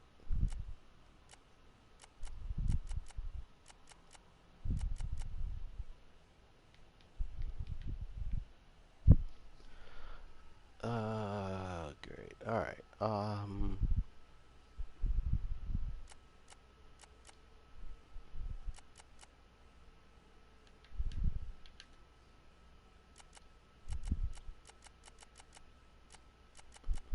Okay.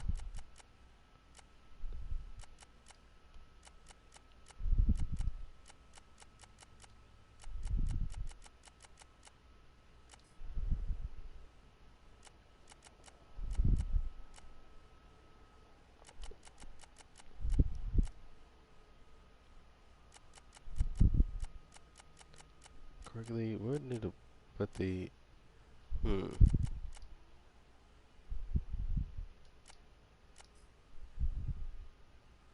Actually, I don't mind that on those wheels actually. Um.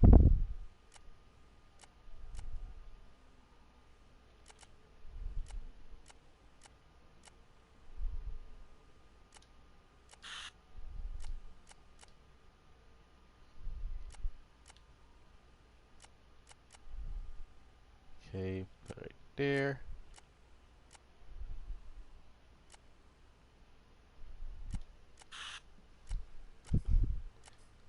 All right.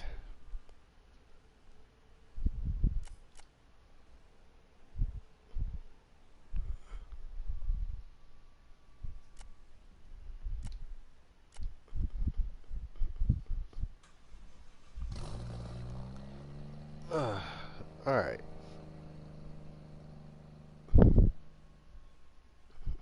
Can I join? I literally just made the lobby. My god. Like, can I join live? Like, I literally just made it. What's the name? There gonna be two of these. Just be sure that it's on East Toge instead of Kami Road. Um, so that way you'll be able to actually join the right one and be like, okay, where is he? I can't find him.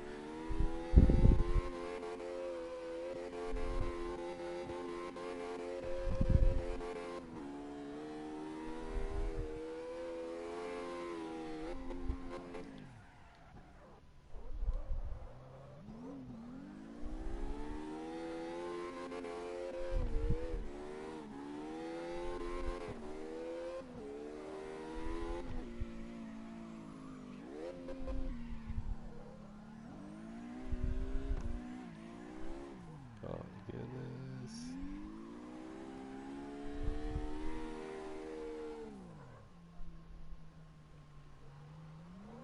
Also, be sure that you're in an American server so you can actually join in.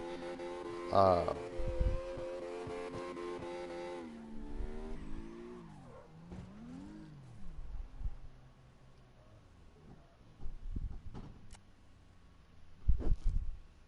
yeah, okay, it looks like that person on keyboard actually lagged out.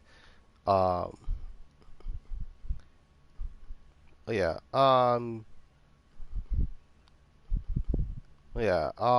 literally it's an American server. On the bottom of the server name, there's the room name, and it's right there. Cars next stage, dude. It's based off, and believe it or not, that is actually based off the Hot Wheels car I had. Before I've actually gave a heavy bag of Hot Wheels to charity. So yeah, it's um, and for those I'm wondering how many do I have? I had around, I'd say 100, 500 cars. Um, that's the reason why it was freakishly heavy. And not to mention the backpack I had was one of those backpacks where you actually rolled the backpack around. Like it has like a handlebar and stuff. So it's like it was one of those.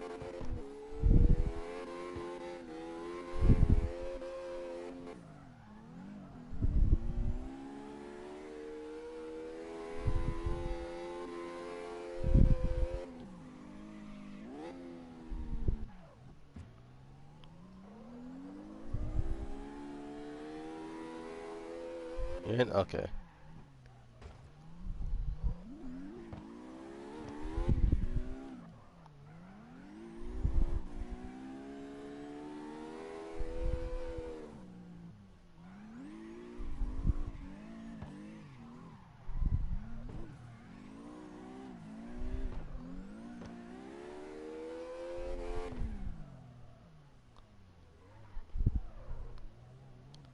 All right.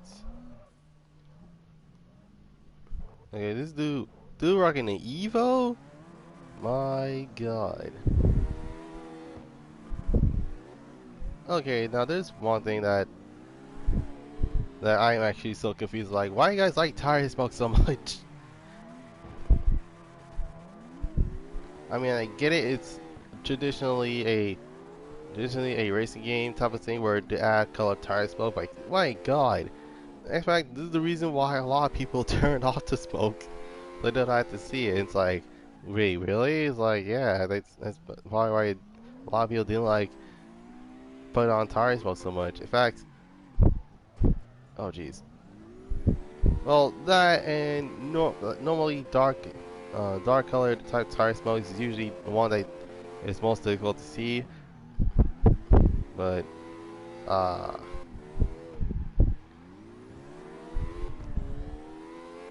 then again, what the heck?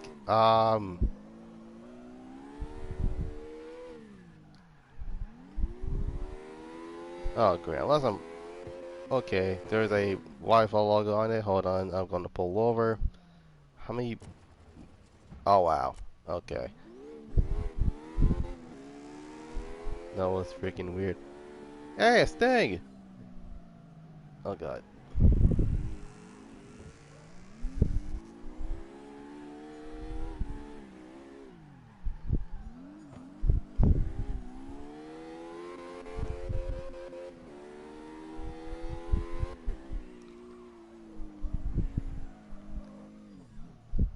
Jesus, dude. Alright.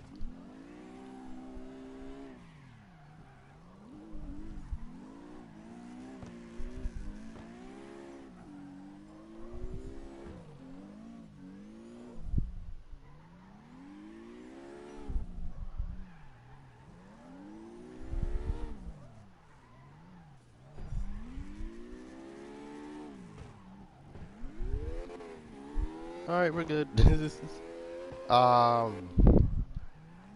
keep in mind, this is the second car I've picked. Um, hey, Jesus, dude. Alright.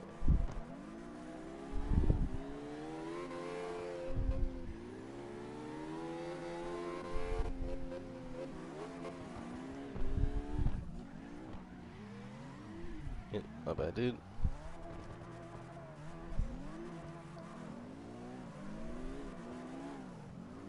Alright then.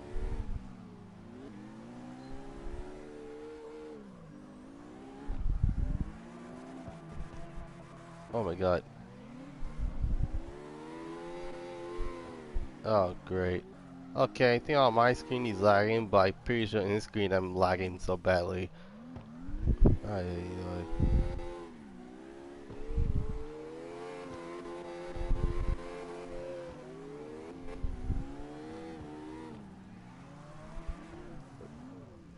What in the? Oh my god. Okay.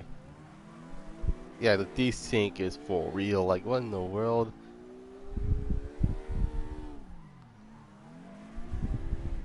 Oh my god. Hopefully the next update they fix the desyncing because this is ridiculous.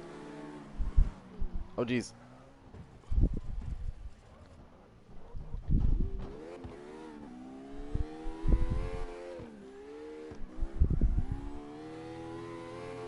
Oh my god. The lag is real. What in the world? Like, the lag is so real. It makes no sense. I'm lagging. I knew it. I'm like, man, I'm lagging as heck. But then again, in my screen, he's also lagging. So, yeah, for the most part, I think it's because of the desyncing. That's mostly the main problem.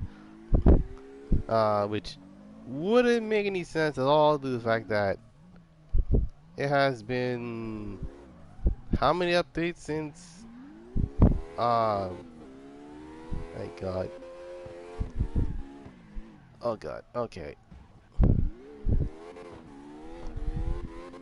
Hey, it's Carnage. All right. Carnage in the Z. And in Juku, no, not Z. Jesus, man. Hold on.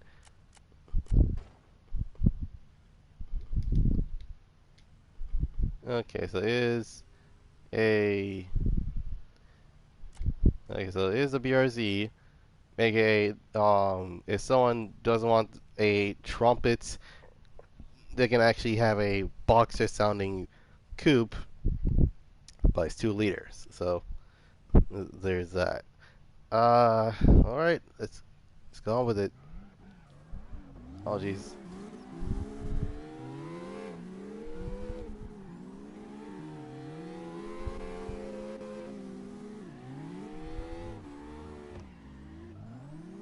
Oh crap! Oh crap! Oh crap! Crap! Crap!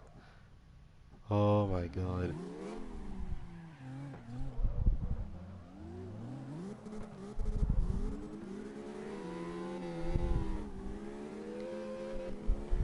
Hey, see, I'm not done with this challenge yet. I still have class 4. So I have one more car for class 3, and then class 4, and then class 5. Then I'll probably get in the live stream from there.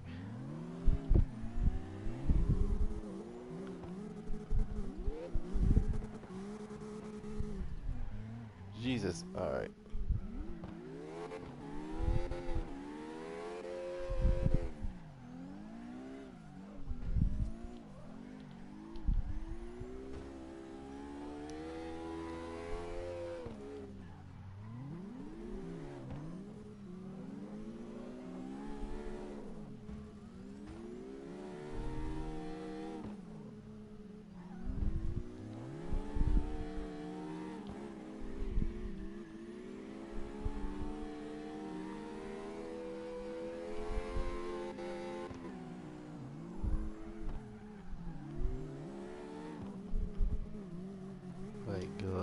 Oh jeez.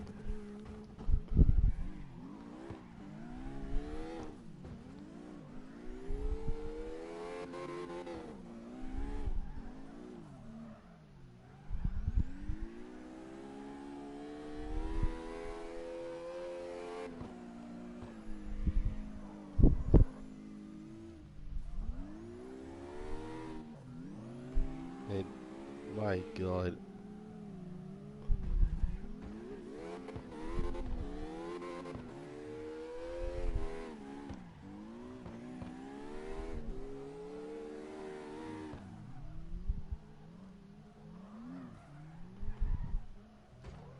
All right.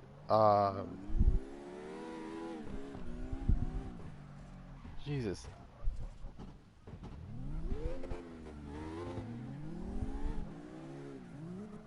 All right. I'm about to switch cars. I'll be right back. We're going to the third car. Then, the third car is gonna be the last vehicle of class 3. Class 4, I picked the cars. Class 5, I already picked the cars. So, yeah, there's that. Um,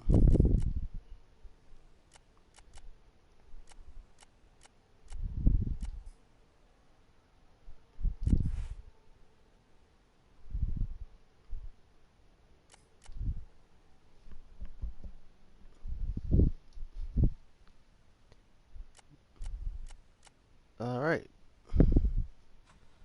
Oh, great. Now it's gonna be like two extra lobbies, and be like, oh my god, like, wait, these, it's like, I think you abandoned this in this other lobby. It's like, wait, what? It's like, my goodness. Alright.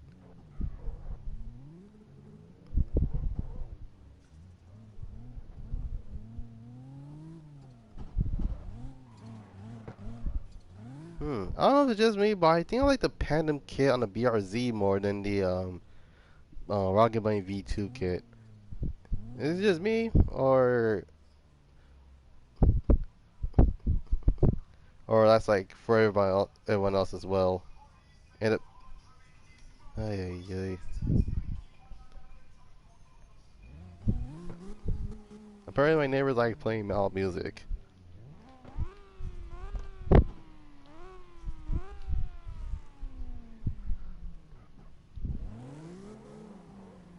And it's me coming through.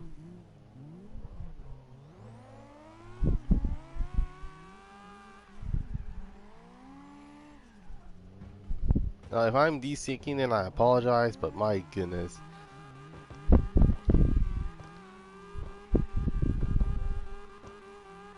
S13 for the win!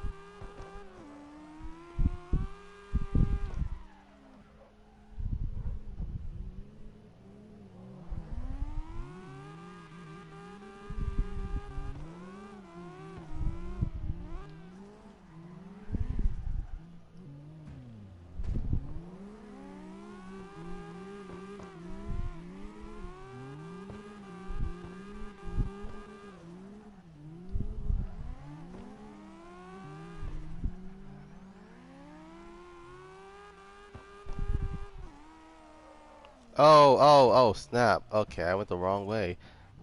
I'm used to like, oh yeah, going this way and then going to left. Then, ay, ay, ay. Hold on. Wait for me. Oh, jeez. Sorry.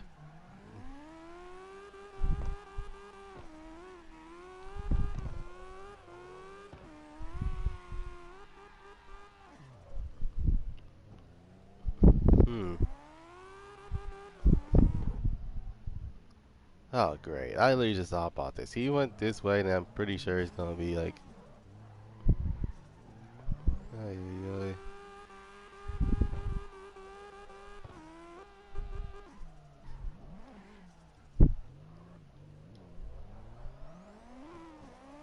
Then again, I like this wheel combination.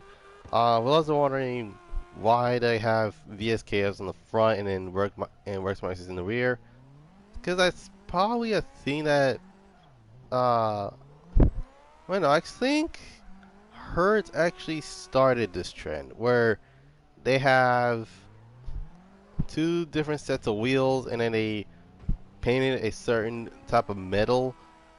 Like for example, this is full on bronze that I had on the car. Um, and we just run with it since. And for those wondering, yes, the green is yes, the actual main color of this car is full on lime green, like a bright, like a freakishly bright neon green of sorts. And everyone liked that. Shoot. All right. Well, I was about to change cars anyway, so there's that. Um. Ay, ay. Um. All right, time for me to pick a new stage and a new. Let's see. Um. Time to actually switch classes and pick a new track.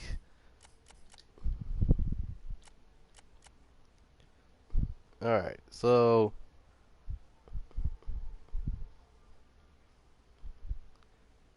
um, I actually do have a slight change of cars instead of the Fusion SX because that probably would have been a recurring theme. I'm gonna use the Falcon first. Wait, no, actually, okay, I can still gonna use this, but um, I do have a different idea I want to use.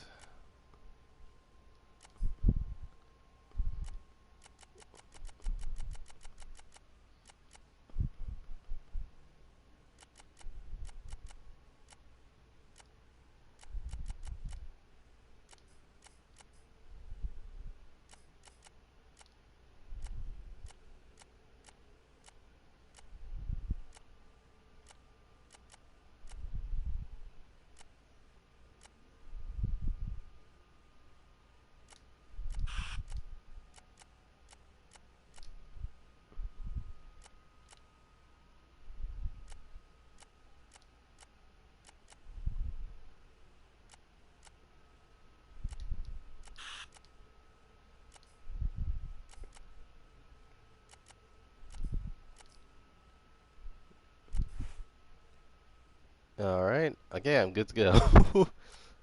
Ay, ay.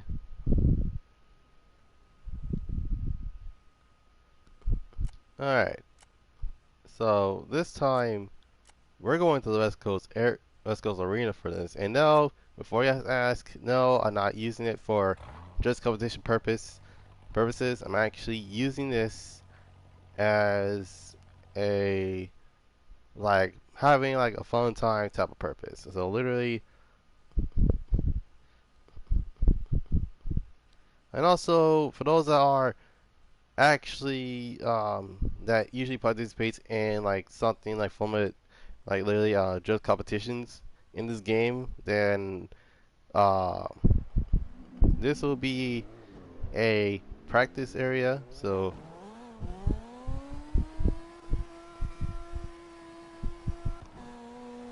yeah, for the most part, it's actually kind of like that for the most part.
Alright, here's a really interesting fun fact.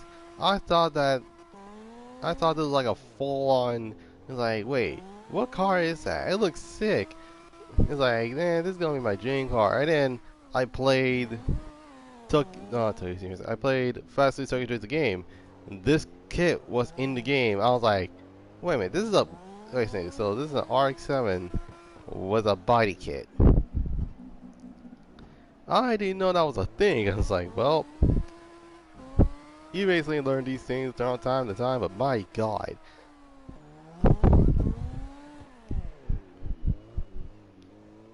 But the only problem I have with that is that not only it didn't have like the Velsci intercooler, but they had the badging as well. So I'm like, okay, what the heck's up with that? Like, why? Why is it like why did it make it so difficult for like it's not bad to actually make your own logos and stuff, but if you try to recreate the logo, then it's gonna be tough. And hmm.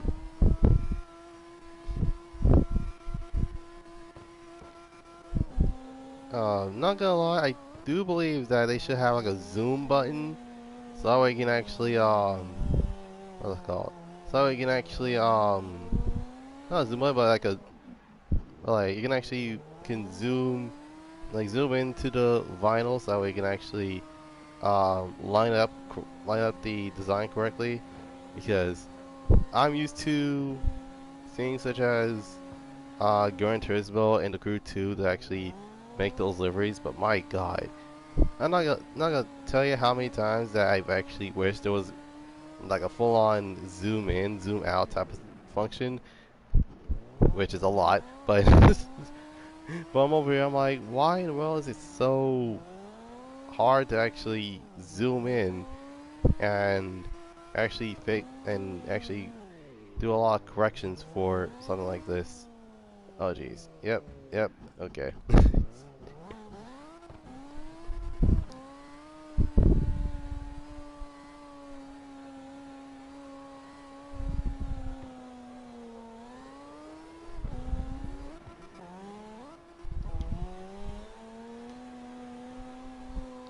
Whee! Okay.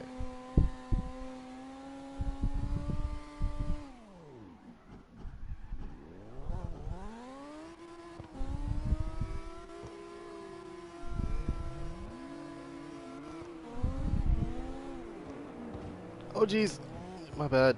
Ay ay ay.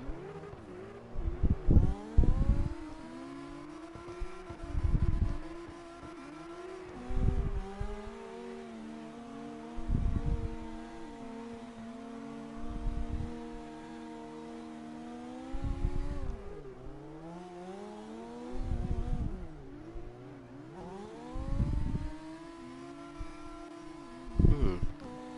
Then again, I did actually usually question myself these things where, is it easy to live with a wide body car?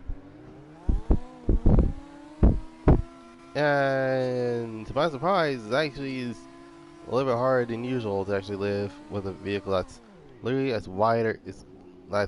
wider than stock. I mean, if you think about it, like the average vehicle is like around 108 widths wide, but if you add something that's like at least 3 inches, like that's literally 3 inches wider than stock, then I'm pretty sure that the fender is gonna suffer for that. So yeah, there's something like that for the most part, but yeah.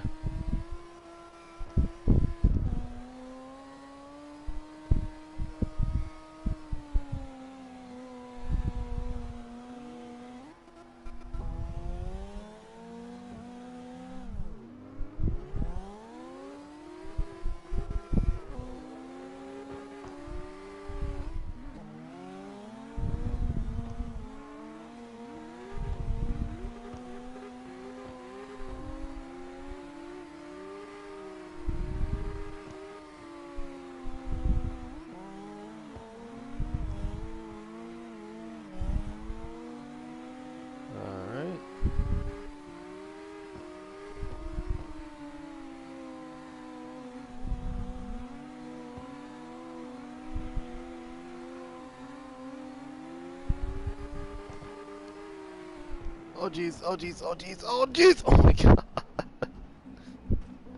Hans Arc 7 down, Carbon R34 is down, oh my god. Oh shoot. Ay, ay, ay.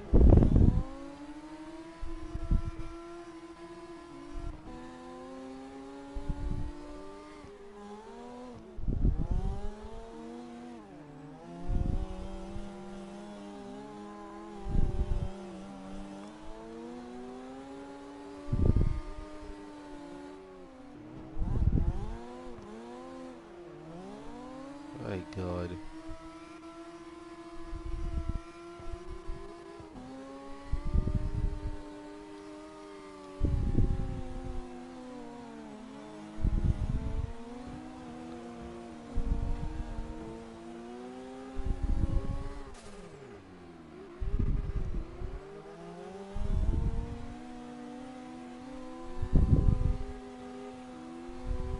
My god.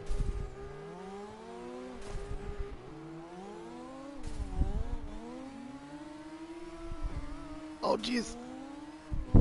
Oh, oh my god, I almost pulled it off too. Dang it. This.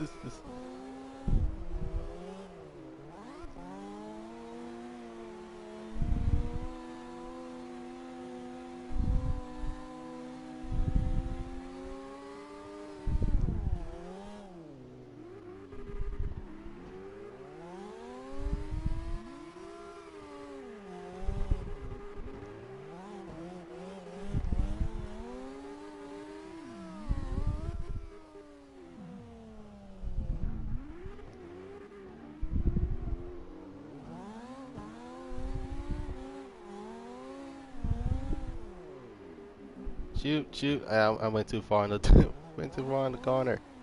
Oh great.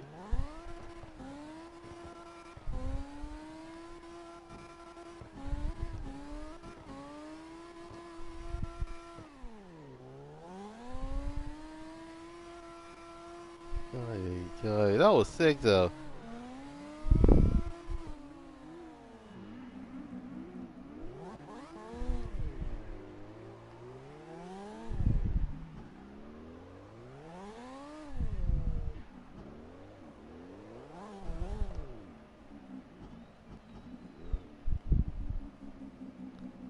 Ay, ay, ay.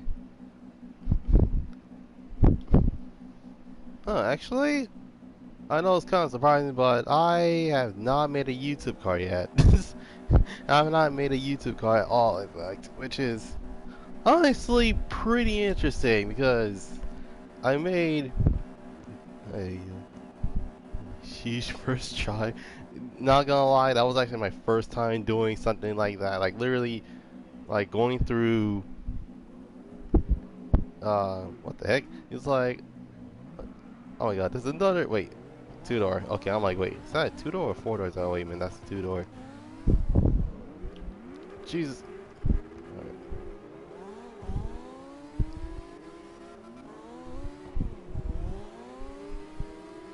Alright, so I think after the first lap, I'm basically gonna be switching cars. And sorry, Dodge Charger, but my goodness. Oh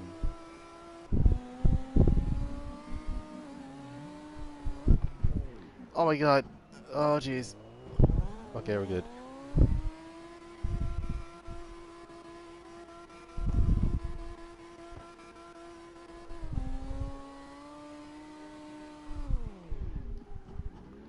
Oh great. Alright, tell me to park somewhere so that I can actually pause and switch cars. Don't go anywhere. I'm gonna be right back. Um, actually, I'm having fun with this. Actually, like this is my first time literally just switching cars, like a certain amount of like drifting sections, which I don't mind at all. Um,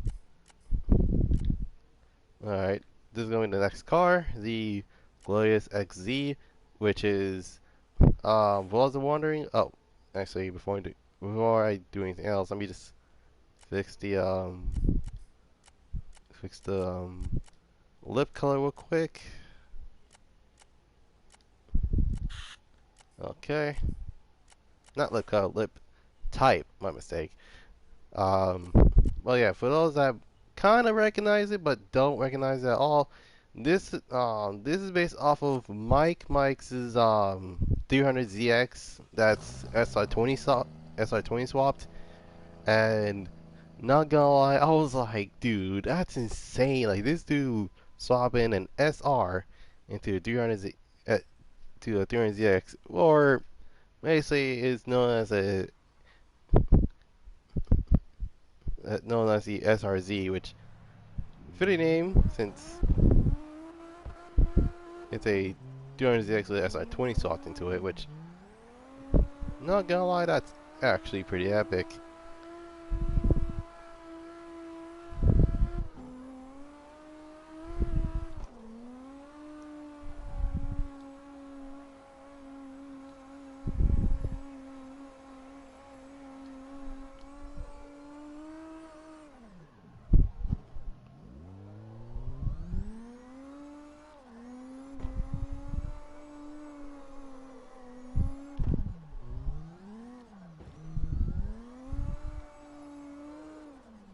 Hmm? Oh, I was about to say, like, what the heck's happening?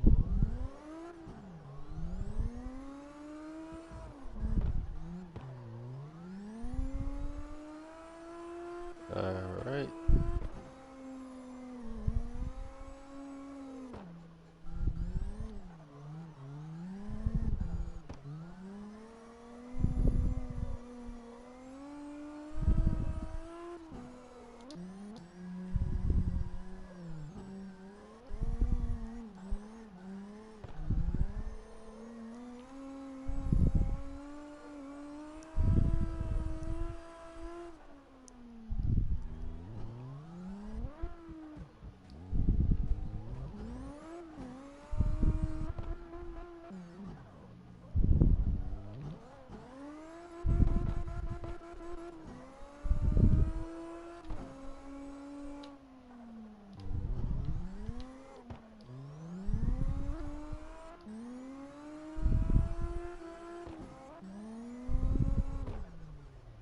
Jesus, alright. Nope, nope, nope. Okay, that was too much angle.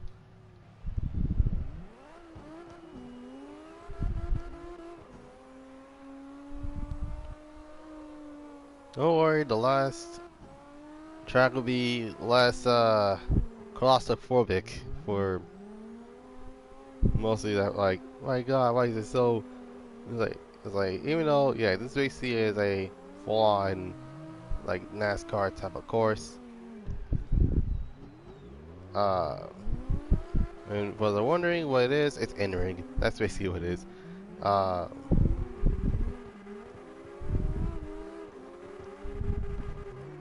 what the? Oh my, oh God. Well, my bad, dude.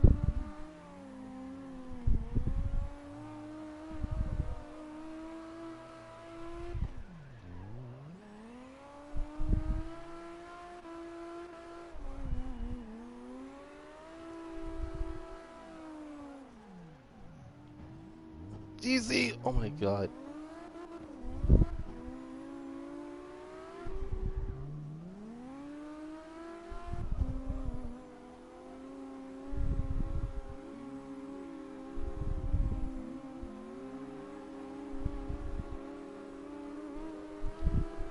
Wait a minute. Are we all in Nissans?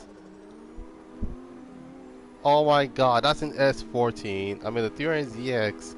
Two people are on R34s, and there's a Z. Oh my bad, dude. But my God, Jesus. I think the Z's. I think the Nissans are taking over this track. Oh my God, dude. I'm with the 350Z. Oh, okay. My goodness. This live stream is sponsored by Nissan. Behold, the all new Nissan Z that just came out recently. Oh my God. Oh jeez. Jesus Christ. Okay. But I did not expect to didn't expect a literal Nissan takeover, because not only there's an S14 in the did I hear Nissan takeover? Yes, yes, you heard right. You doggone right, you heard me say that. This is a full-on Nissan takeover. Because keep in mind, there was an S14, there's two Skylines. I'm in a 300ZX and there's a 350Z somewhere. Like it was it was like, what the heck? Like, what's all these? Like, wait a minute, I'm in the Nissan as well, so that's literally like, boom, you got yourself a full-on Nissan takeover. That's what it is.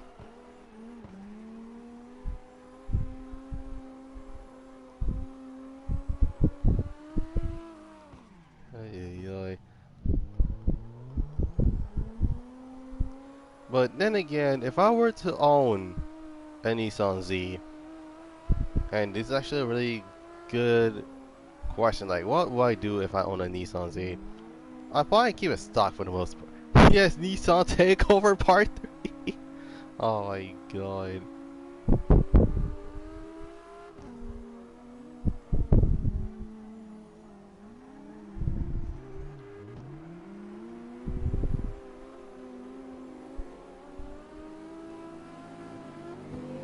Oh god, why is there a... Oh Jesus! Oh my god! What the heck? Guys? I'm out the track! Oh my god. Huh, I wonder how far I can actually go. My god, what? Oh, wait. Let's see. Oh wow.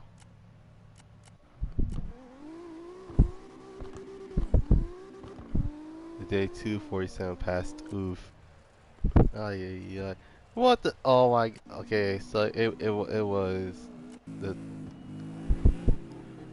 Okay, yeah. I'm like, what the heck? It's like, wait, where's the host? It's like he's outside the sticking wall. It's like, yep, that's right. Look at the gamer tag. It's like, wait, how in the heck did he get out here? It's like, blame the Z in the truck for that mess. Oh, yep. Ay, ay, ay.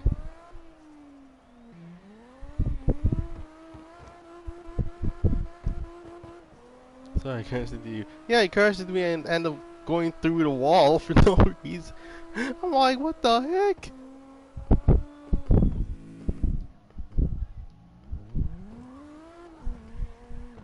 Jesus. Okay.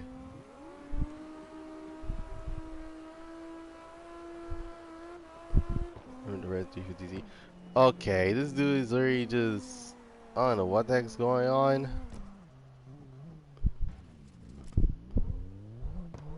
What the... Is this dude in the... Oh my god.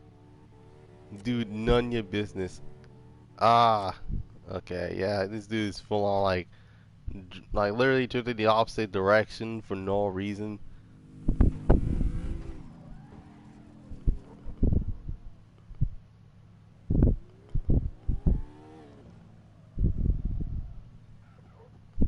Ay, ay, ay.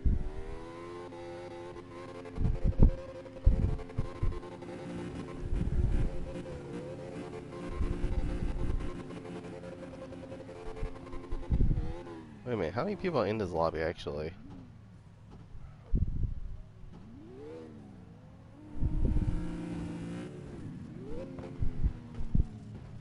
Dude, that is so unnecessary. I hate when you can't move. I hate when you voting you can't move. That's one thing for sure.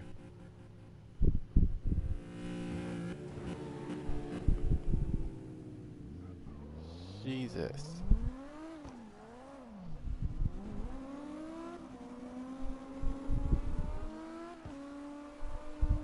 What the heck? Oh god. Well, little Timmy's over the wall. Like, can you just let us do things, please? Thank you very much. Oh my god.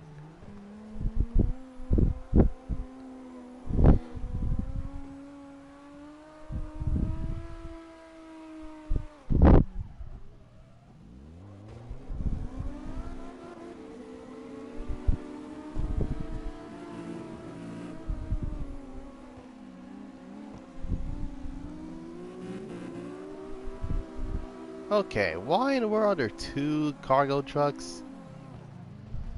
Oh jeez. Oh my god.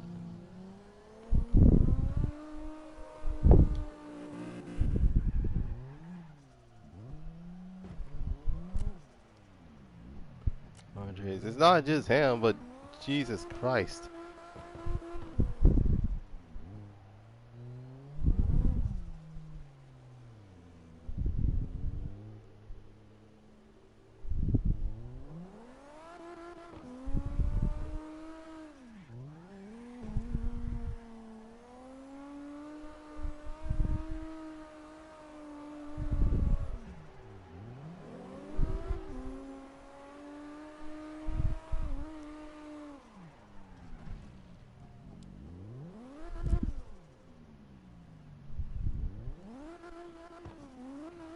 Ay, ay.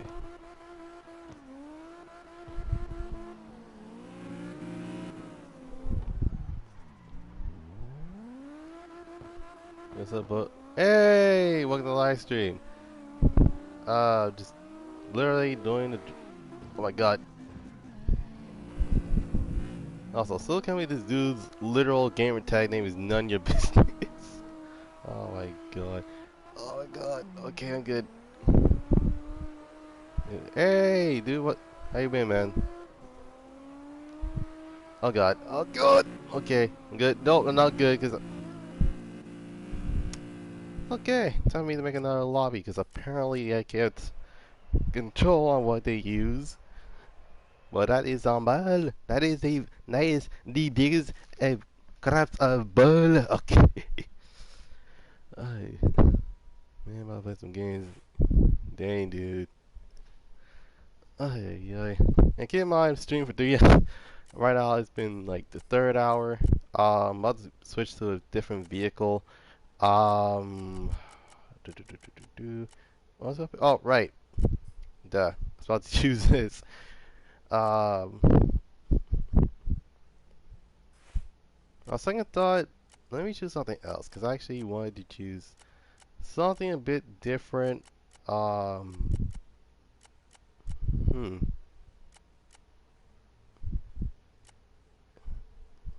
You know what? I was gonna, yeah, I was gonna choose this anyway. So I was like, should I use this or use the other one? But yeah, West Coast Arena. It's, oh, excuse me.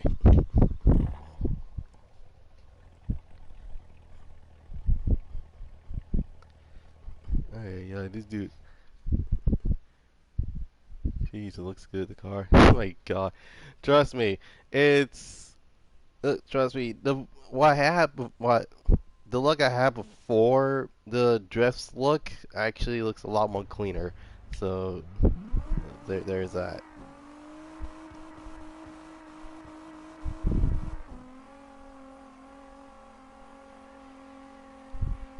I mean, I don't mind to own an R32, but then again, there's one thing that actually makes me not want to own a car in the first place because of thieves. That's probably the reason why. That's basically what it is. Literally. Oh my god. Okay, we're good.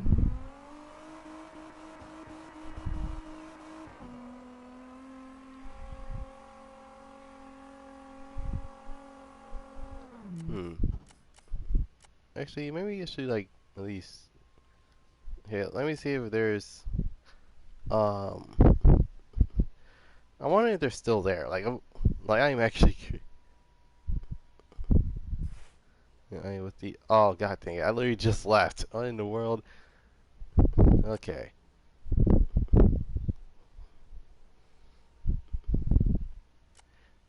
Also, I don't know why people just don't call them challengers anymore. Like it makes absolutely no sense. I know they call them chargers, but nowadays it's like they don't just call the car the main name anymore. They call it like they either call it a Hellcat or they call it the Demon. But my goodness, like it's a challenger, guys. Like that's like the like Hellcat and Demon is literally just a package.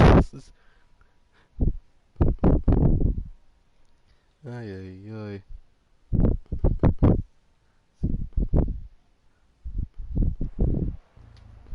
Alright.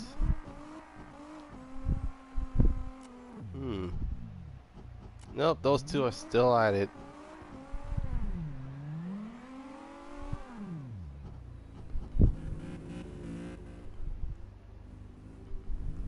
I don't know why don't I hit people so much. Like, it actually makes no sense.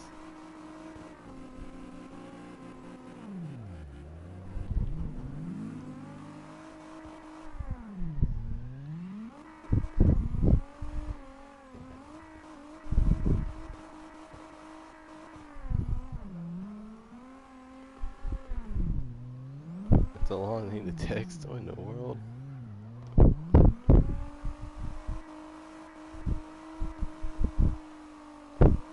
In fact, it actually had an abbreviation for that specific model. It's called the HC. It's like, it actually does make a lot of sense if you think about it.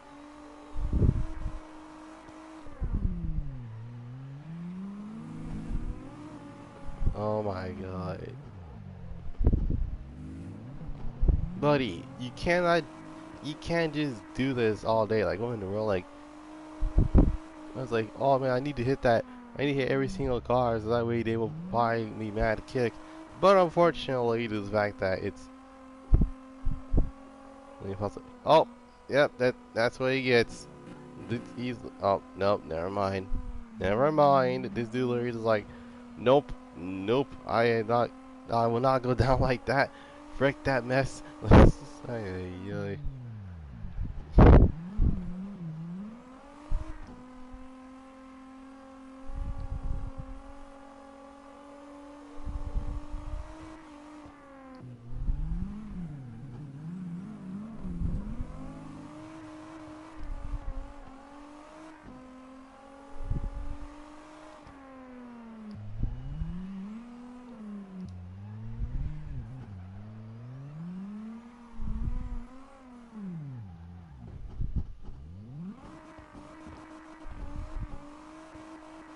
Ay, ay.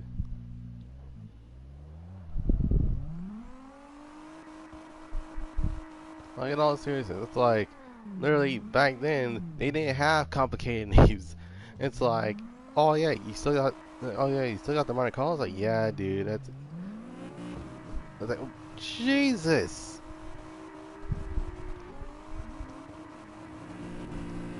Oh my God. Can we dress without you two deciding to actually, you know, freaking be like, oh yeah, let's just use freaking big rigs so they can actually troll these players until they actually quit. Ay, ay, ay.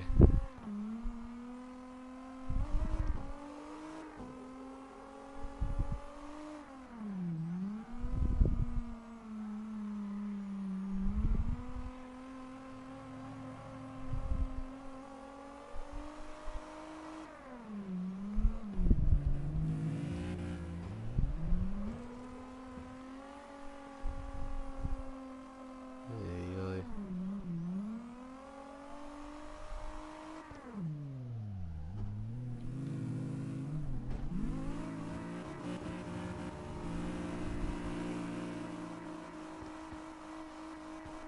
Okay, this absolutely makes no sense.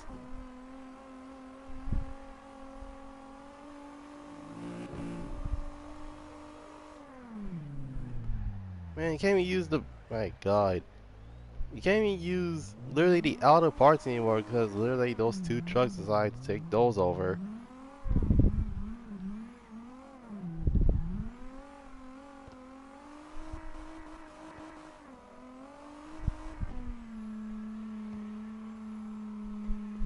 Ay, ay.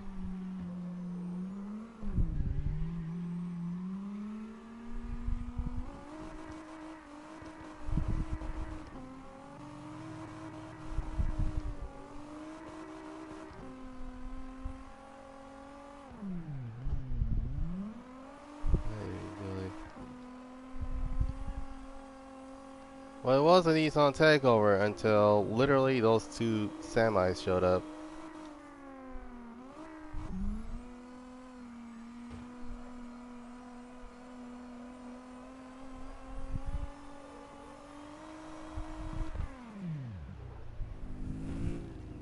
What the?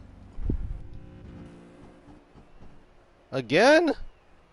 Oh, come on.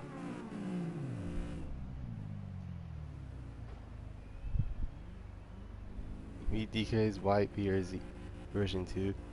Yeah, you're wondering how I got over here in the first place. Yeah, it's,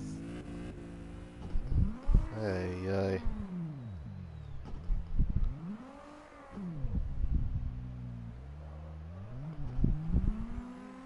get over there.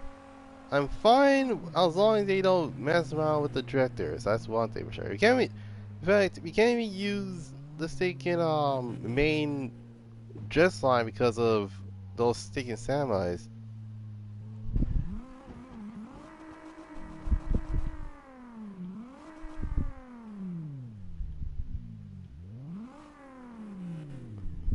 See, like they literally just all we're literally designed to. Now you need to like, oh yeah, like just bully the. Hey,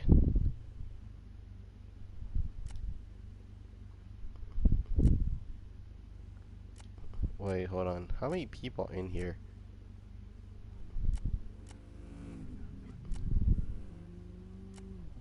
My freaking god.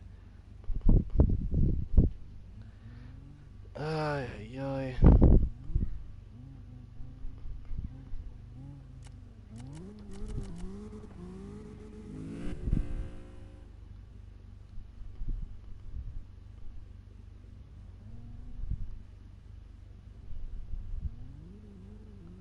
Like, Jesus Christ, you just want to drift in peace. It's not fun. Alright, let's chase the little cars with a giant big rig truck. Which absolutely makes no sense.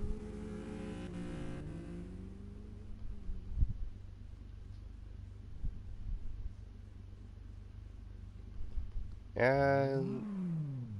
Ay, ay, ay.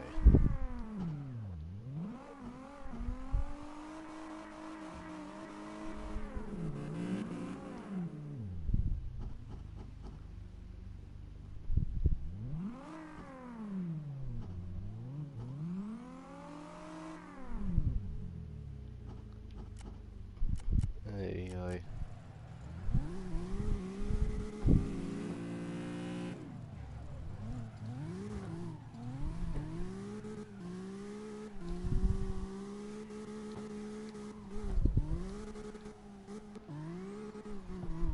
And oh my god, I don't know how you were able to see if you're seeing the literally in that specific view. Like what in the world?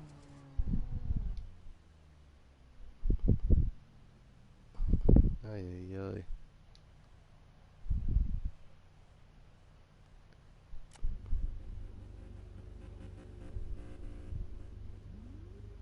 What the? Oh my god.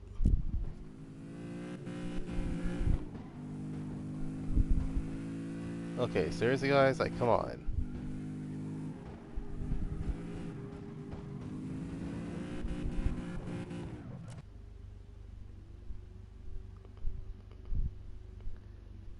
Having juke skills. Well, right now they're literally just pushing you for no reason.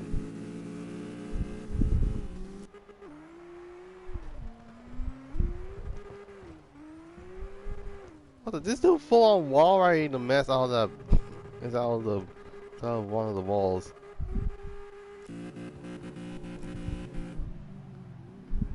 Ay ay ay.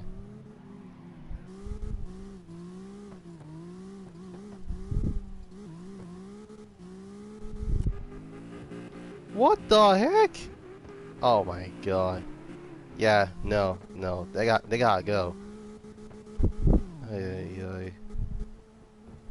Oh, what the heck?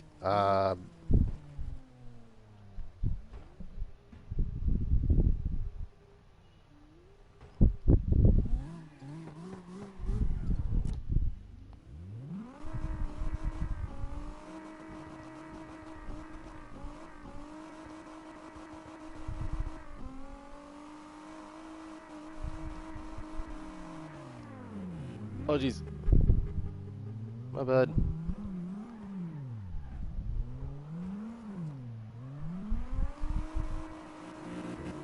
What the?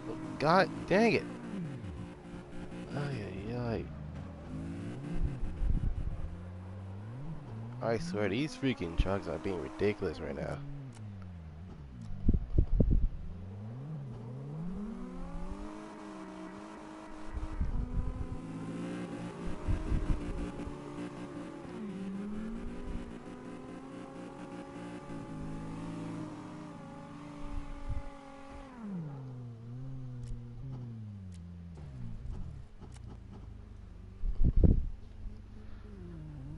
Jesus.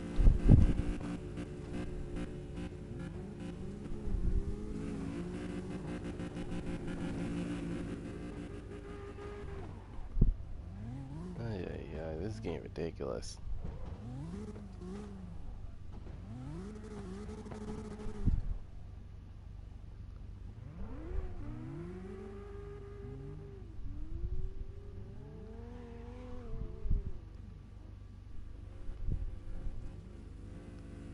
Ay, ay, ay. Like, I'm not gonna lie, this is getting freaking ridiculous with these sticking semis.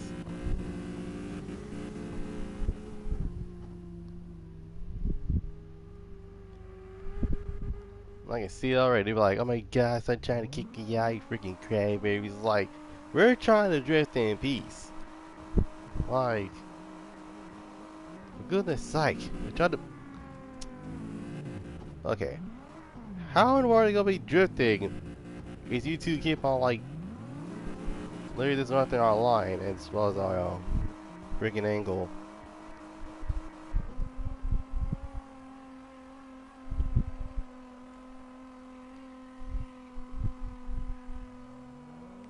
See, and yep, I'm not surprised. Mm-mm. Ay, ay, ay.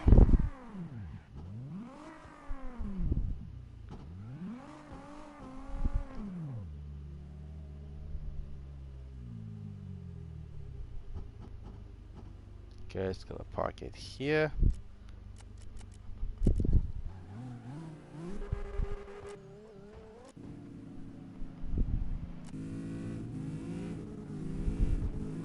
They're seriously chasing players around for no reason. Like, what the heck? Oh, wow.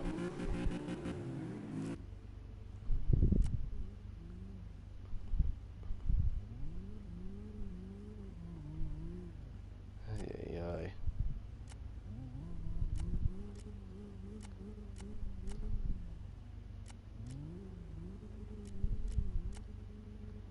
Like, for the love of God.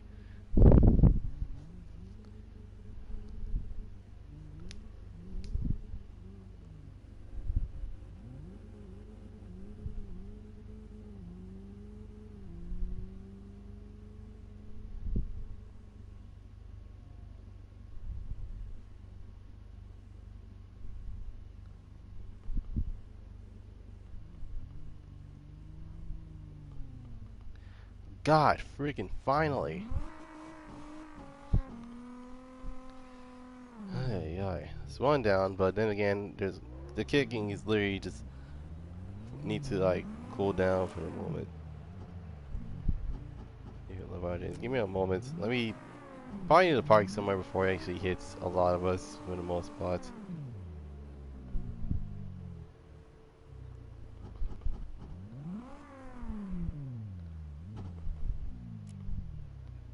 Alright.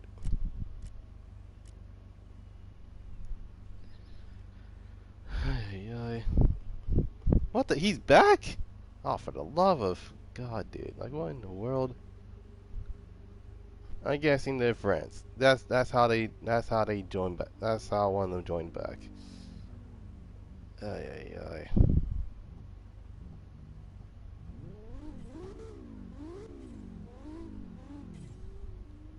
That's a weird combination of taillights you have there, and you don't even match. Like, what in the world?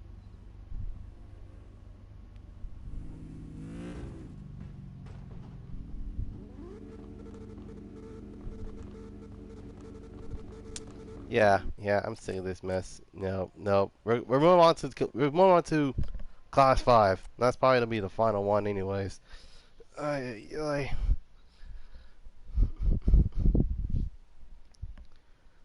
like it was good until well the big rig showed up. Like what the heck?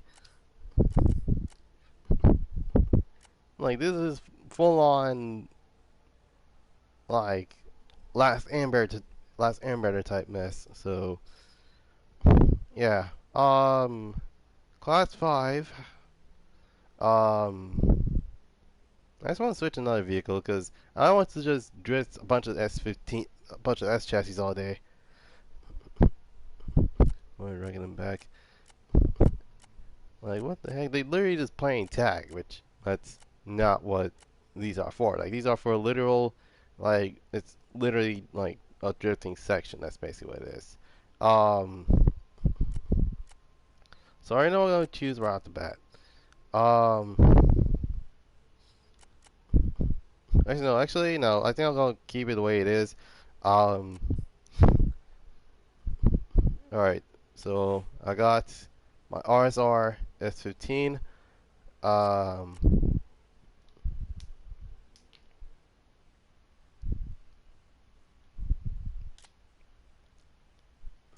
are these two still in Kami Road?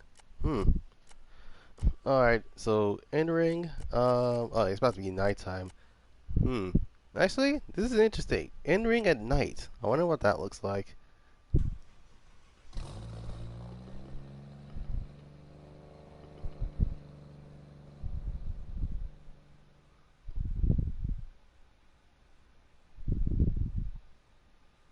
Let the crash off in the room. Off in the rooms, please. Oh my god. I'm not even there anymore. I'm actually making another lobby. And it's probably gonna be the final one before I actually end the live stream because, um.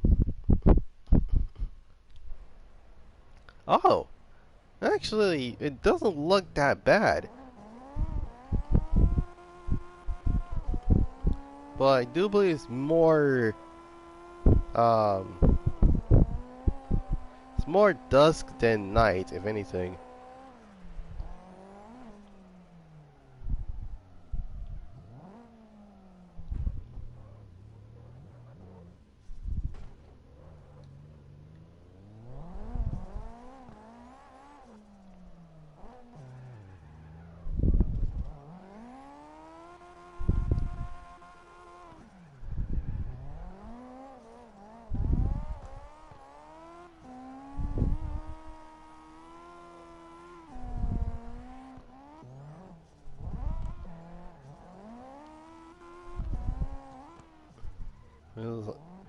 It looks, for me, it looks nice but foggy. I like it.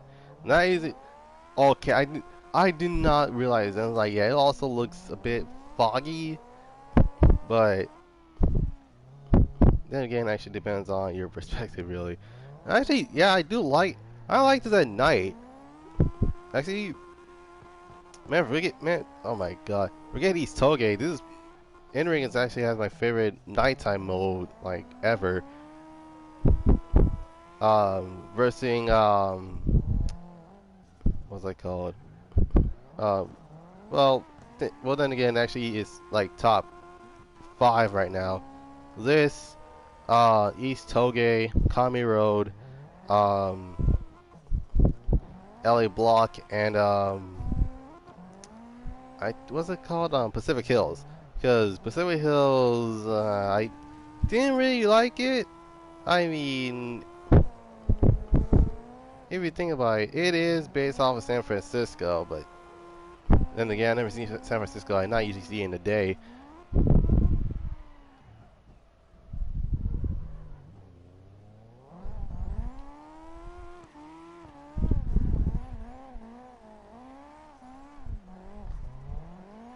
Also, does a clarification. Actually, mistaken the knob Supra for the I say mistaken the knob Supra, but it was the knob S15. That's what I meant to say. I was like, oh my god.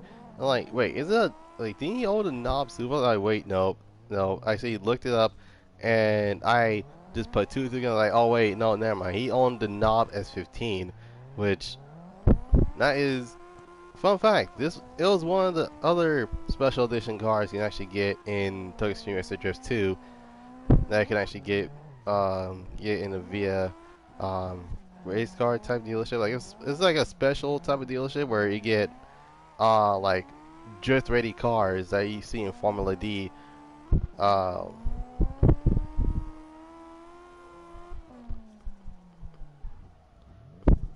Jesus. Okay.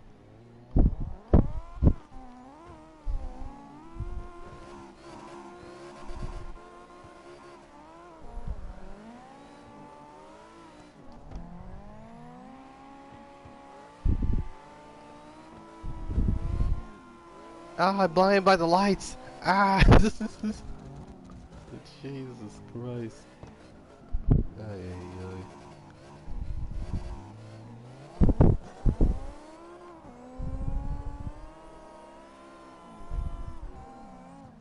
Oh no no, I messed it up. I messed it up.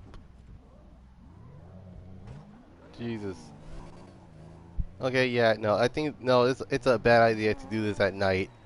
And that's, it's not a bad idea to do this at night. It's a bad idea to do this at night with driver view, which is literally this, and then boom, boom, you got hit by the lights, and Jesus Christ, dude. Oh God. Okay, did you just switch a car to the unicorn? Hmm. I dig it. All right.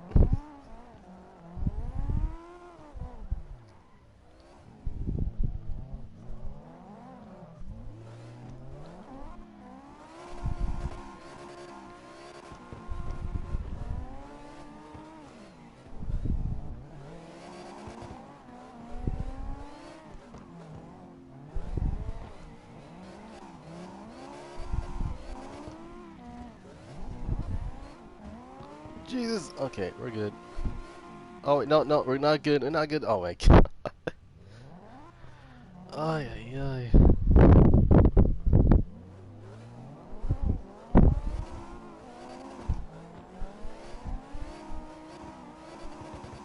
All right.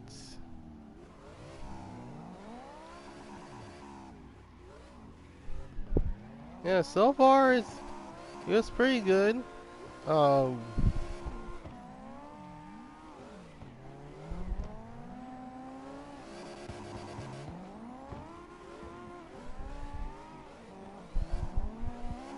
Then again, I'll be surprised if they actually added an S12 to the game, which, those that I know, that is the first, not the first, but it was the first most bought S chassis to actually be owned in the US. We're seeing the S13, S14, and the um, other world bleh, other world exclusive S15. Yeah, it probably would make more sense.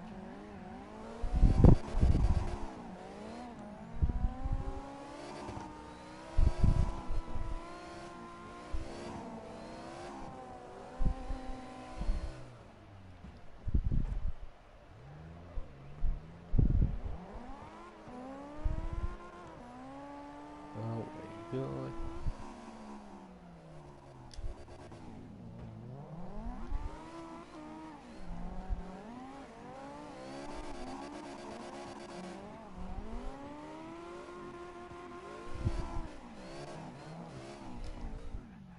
Oh my God. This is a hard corner to master. Hmm. All right. I'll go and switch cars, so I'll be right back. Let's just hope those big ones don't come back. Ay, ay, ay.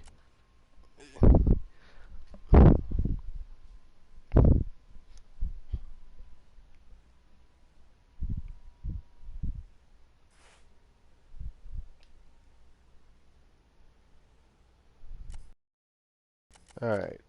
Um, class 5. Use the S15. Pretty cool, but it's very hard to master. Actually, I've used the Cobra a lot.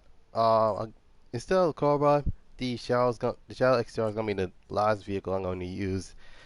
Uh, Right now, it's time for this BMW M4 Virus Edition, which, keep in mind, I actually own a car like that in CSR2. Um, Now, originally I wanted literally a white out version of that, so that way it'd be like, okay, so it kind of matches with the banner, but I ended up getting the black version with the white. Um, oh my goodness.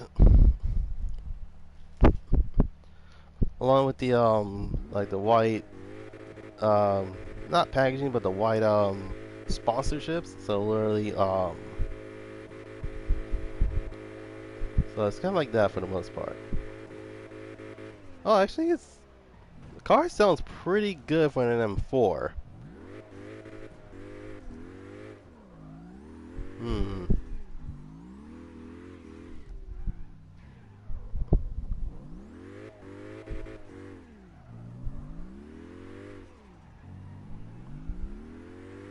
Why the heck does this car sound like someone boxer swapped it?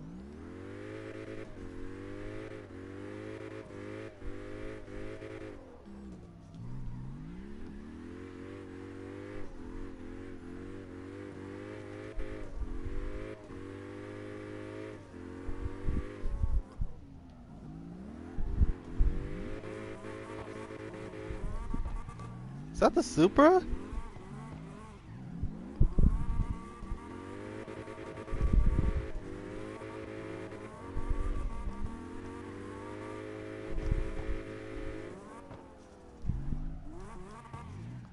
Oh, great.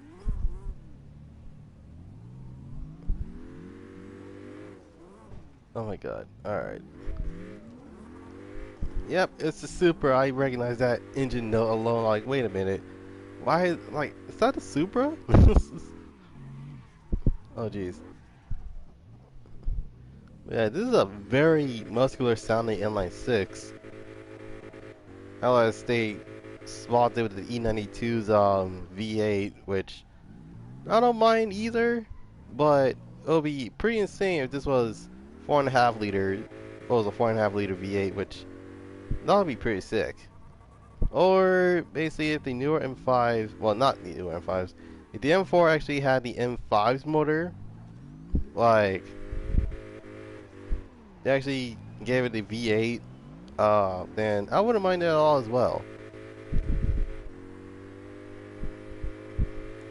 But then again, this is BMW going back to the roots. Uh,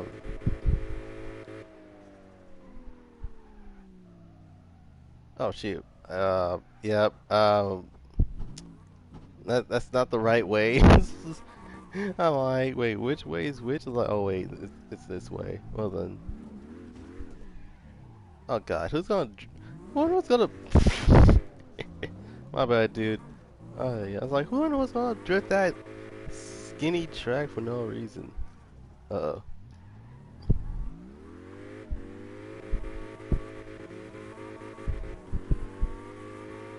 All right.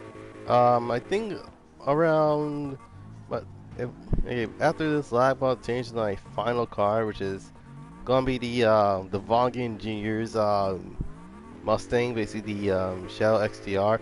Actually, that's one of the Mustangs that I actually want to actually get in real life. Like that's like it's one of those cars where basically I really want a resto mod, so the Mustang Boss 302 is probably gonna be it's gonna be a resto modded vehicle with the engine from the 2012 Mustang Boss 302.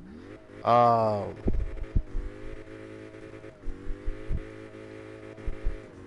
and it'll literally just be black. It'll be like, no, not murder out per se, but it's gonna be black on black.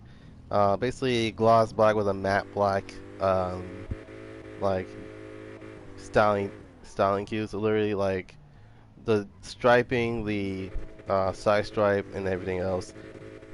All right.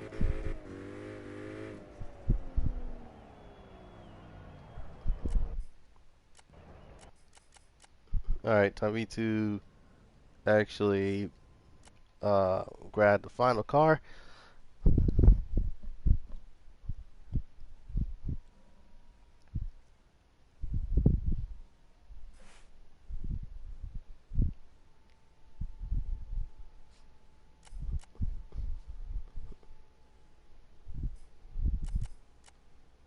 Alright, class 5, Shell XTR, and boom, we got the Volkswagen Junior vehicle. Uh, Funny enough, this car was, and you won't believe when I say this, but the Mustang was made for Need for Speed Shift 2, which I was actually shocked about because I'm like, wait a minute, this car, because I saw this car in Need for Speed Underground, I'm like, oh man, that is cool, a wide body Ford Mustang, that's having a hurt, and it even has a cool name too, like the RTRX. Never in my life have I seen something like this that sounds cool, has a cool name, and it drifts as well. I was like, man, if that's not a dream car, I don't know what is.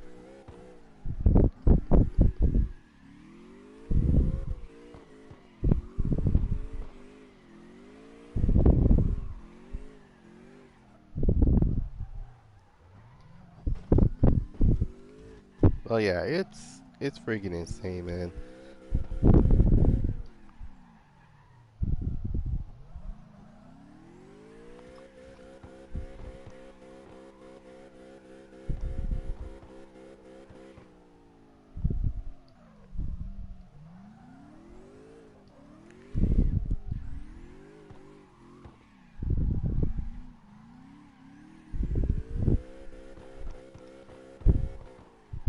My goodness.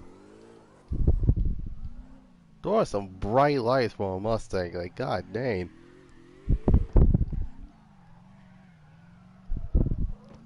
And yeah, I would not be surprised if this vehicle actually using LEDs instead of like a full-on lamp type of light. Because literally, those things could get hot.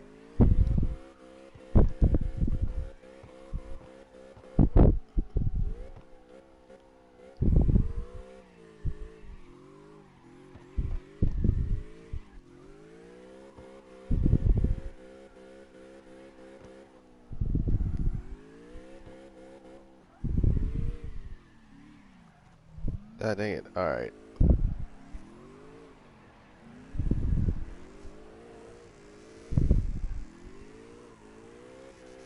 I hear a Mustang.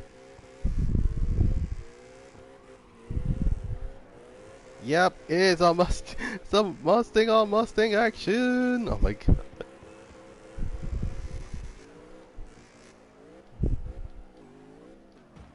Oh jeez. Oh jeez. Oh my god. Oh my god. Oh, it's not your fault. It's my fault for actually trying to take this corner in the first place. Ay ay ay. Jesus.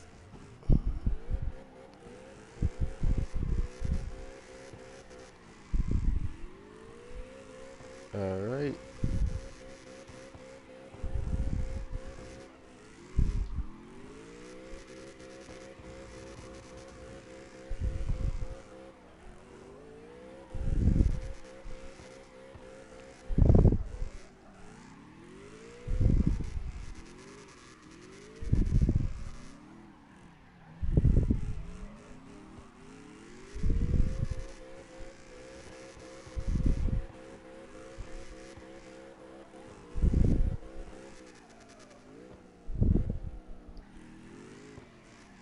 Jesus. Alright.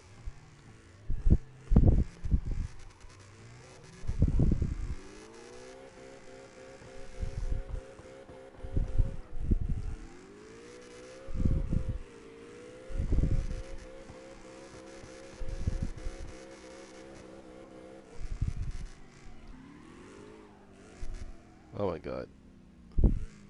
Okay, the desync is pretty insane. What the heck? Why was I? Okay, that was weird.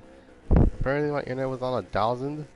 Then it just lowers back to like around double digits. My God, that's weird.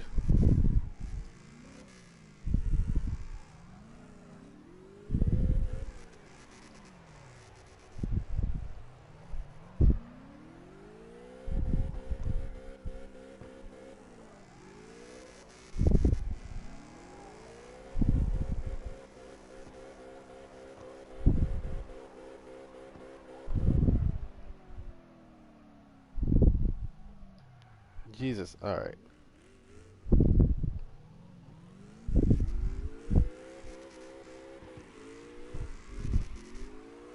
Okay. Um. Okay. Yeah, I think that's gonna be about it. Pretty good sections. Um. It was almost a downfall when literally those big rigs show up, but yeah, overall, um, I finally done the challenge of 5 tracks and 5 classes for 3 specific cars that you have not driven in a while or have not driven ever. So, anyways, without any further ado, hope you guys enjoyed this live stream. Leave a like, subscribe, comment down below what you see next. So Saturday, I do not know what to do on Saturday. Um, but then again, there is a Let's Play I'm doing so far, so I'm actually, it's gonna be 2 days for Let's Play instead of like one day for a Let's Play, and then another day for a different game, and then another game. But yeah, that's basically about it. Anyways, you can follow me on Instagram at Goddrifter247sun Productions. You can follow me on Twitter at GD27S. You can check out my Discord at Goddrifter247sun Production Garage Museum. And last but certainly not least, you can check out my Twitch at GD27S in case my YouTube doesn't work. And like I said, tomorrow I don't know what to do, but I'm pretty sure I have a Let's Play to do. So anyway, hope you guys have a dope Friday. This is Goddrifter signing off, and I'll see you guys next time. Peace.